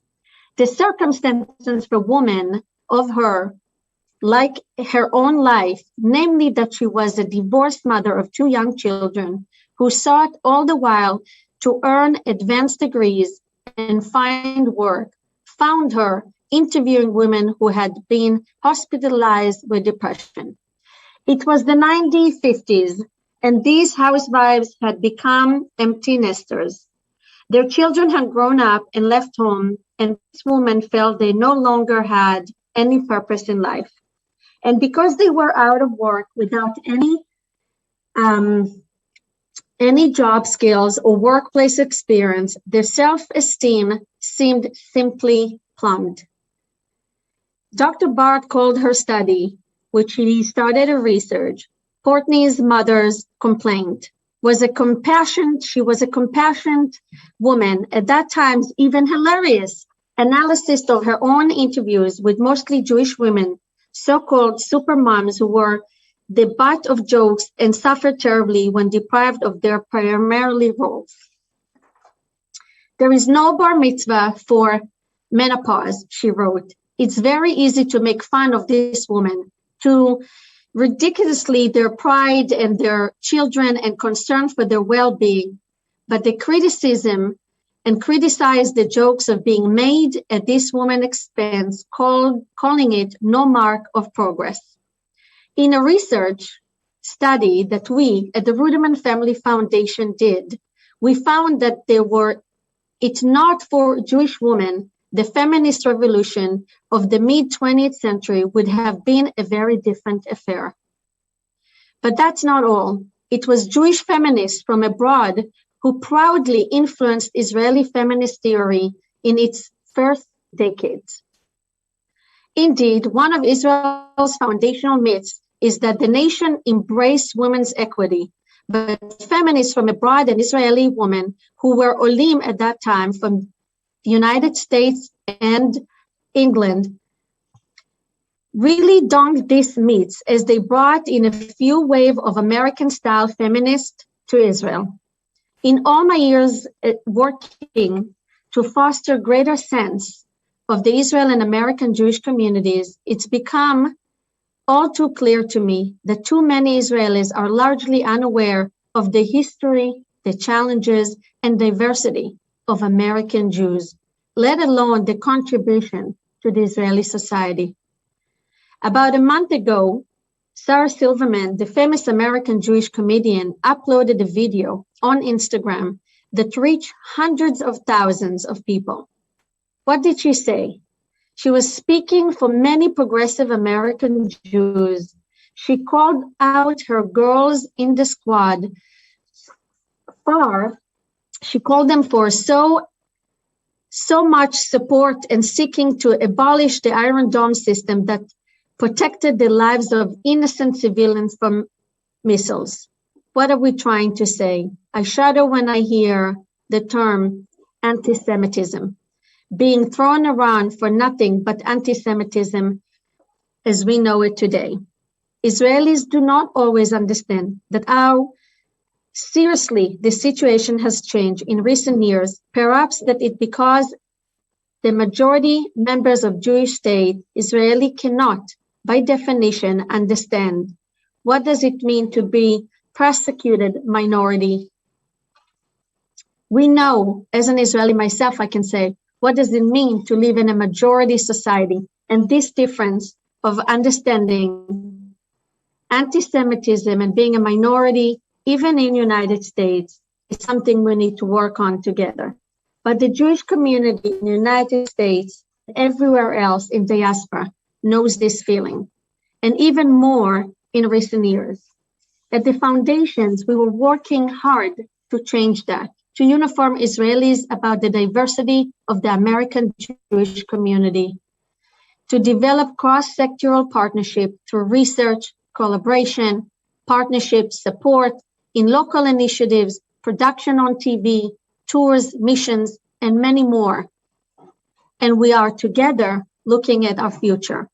Now, with a diverse government in Israel, there is more opportunity than ever to work on strengthening relationships across the Atlantic. I want to believe that this is not a strategic partnership for Israel or a common destiny based on anti-Semitism, but one rooted in shared values and heritage. Andrea Dorking, another Jewish feminist, once said, "I'm a feminist, not the fun kind. In aspiring to be a fun-loving kind, I recognize that this is a possibility because of the incredible hard work and people like yourself that sacrificed before us their lives to make the world a better world for women and live and fought together. My wish for all of us that the future that is pleasant will be pleasant and joyful, and which everyone can be part of, participate, not just as a theory, but in real life." Another quality that I truly believe that we as women bring to the table is our ability to listen, to respect, and learn from each other. Deeper listening requires compassion and patience for ourselves, but also for others. This, I believe, can be a powerful tool to strengthen our relationship and our partnership, and women played tremendous role in it. And in the future, women, I think, will be the solution for many of the challenges that we have these days. We can only stand together by celebrating our differences, by uplifting each other and giving room to others to come in. I would be happy to take questions and comments and have a conversation.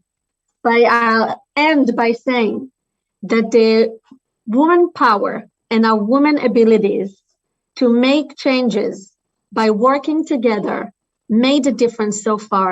And the feminist movement and the changes in our society, I truly believe, don't look and feel the way we know it today due to involvement of women over the last decade. Thank you. Thank you very much, Shira. I am happy that we have you finally.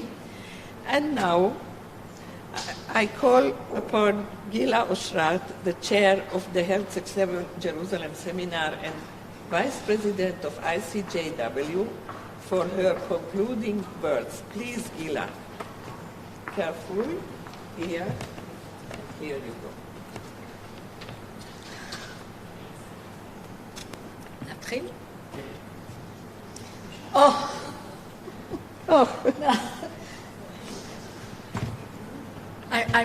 I'm very excited, so forgive me for a moment, and now I'll begin. So, all my dear friends around the globe, another Herzog seminar has come to a close. The topic of the discussion today was feminine leadership in general and in times of crisis and uncertainty in particular. The issue of leadership has concerned humankind since the beginning of time. For thousands of years, the Jewish people has experienced various types of leadership, starting from Moses, who led the Israelites from slavery to freedom, and then Joshua and the judges, until Samuel the prophet gave into the people's demand and appointed Saul as the first king of Israel. Since then, various other kings and leaders have led the people over the generation. But one thing is clear. History teaches us that every period of crisis, a new leadership arises. Today, we are in the midst of global crisis as a result of COVID-19.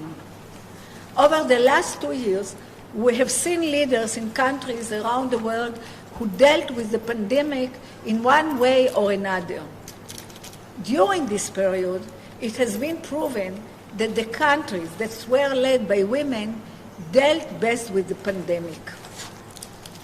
My friends, the time has come. Time for feminine leadership. Throughout the day, we have heard about different aspects of feminine leaderships its characteristics, and how we can develop them further. We heard about women's leaders over the ages. We look at the question of the identity and learn that knowing who we are and to what we belong creates resilience and enables us to deal with a changing world of uncertainty. We have seen that there are managerial skills identified with women that give us as women an advantage in managing the crisis situation. We have grasped the importance of our role as communal leaders to work to strengthen our collective responsibility and the link between Jewish communities around the world and the State of Israel in order to preserve our unity and identity as a people. Winston Churchill once said, "The pessimist sees difficulty in every opportunity. The optimist sees opportunity in every difficulty." We, as women leaders, must take responsibility and see every crisis as an opportunity to shape the world as a better place with increased equality and social justice. I hope that today's seminar enriched us with the more knowledge to achieve this goal. My dear friends, from here, from our broadcasting center in Israel, I send thanks to each and every one of you for having joined us today. I wish all of us the world will soon return to normal, and I pray that we will meet personally at the next seminar here in Jerusalem, the capital of the Jewish people. Thank you very much.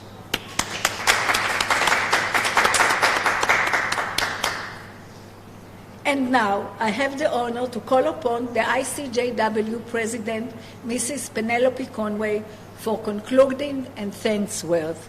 Penny, the floor is yours. I think everyone will agree that today has been quite exceptional. We had no idea when we were planning it quite how it would work out. Although we have done various webinars and meetings on Zoom, we haven't done anything like this before.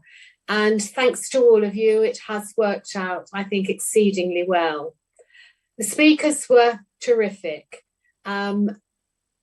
All different ages and coming at it from all different aspects.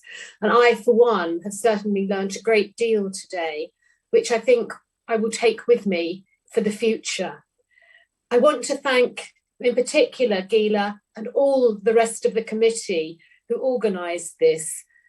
Many of them knew lots of the speakers and were able to contact them. You may wonder how we managed to get people as important as the President of the State of Israel, people like that. But I think it's been really wonderful. Thank you all so much for coming. Thank you to all those who did any organising. One thing that I would state is that one of the speakers, I do have some notes as to who it was, but I can't exactly remember, was talking about more STEM training for young women. And it occurred to me that if women had more engineering training, then we would have been able to have female technicians here today rather than the gentlemen we had. So for the future, we'll have to look to that. But thank you all for coming.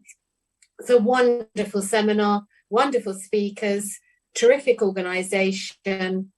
Take care. Let's hope that very soon we will all be able to meet in person. Thank you.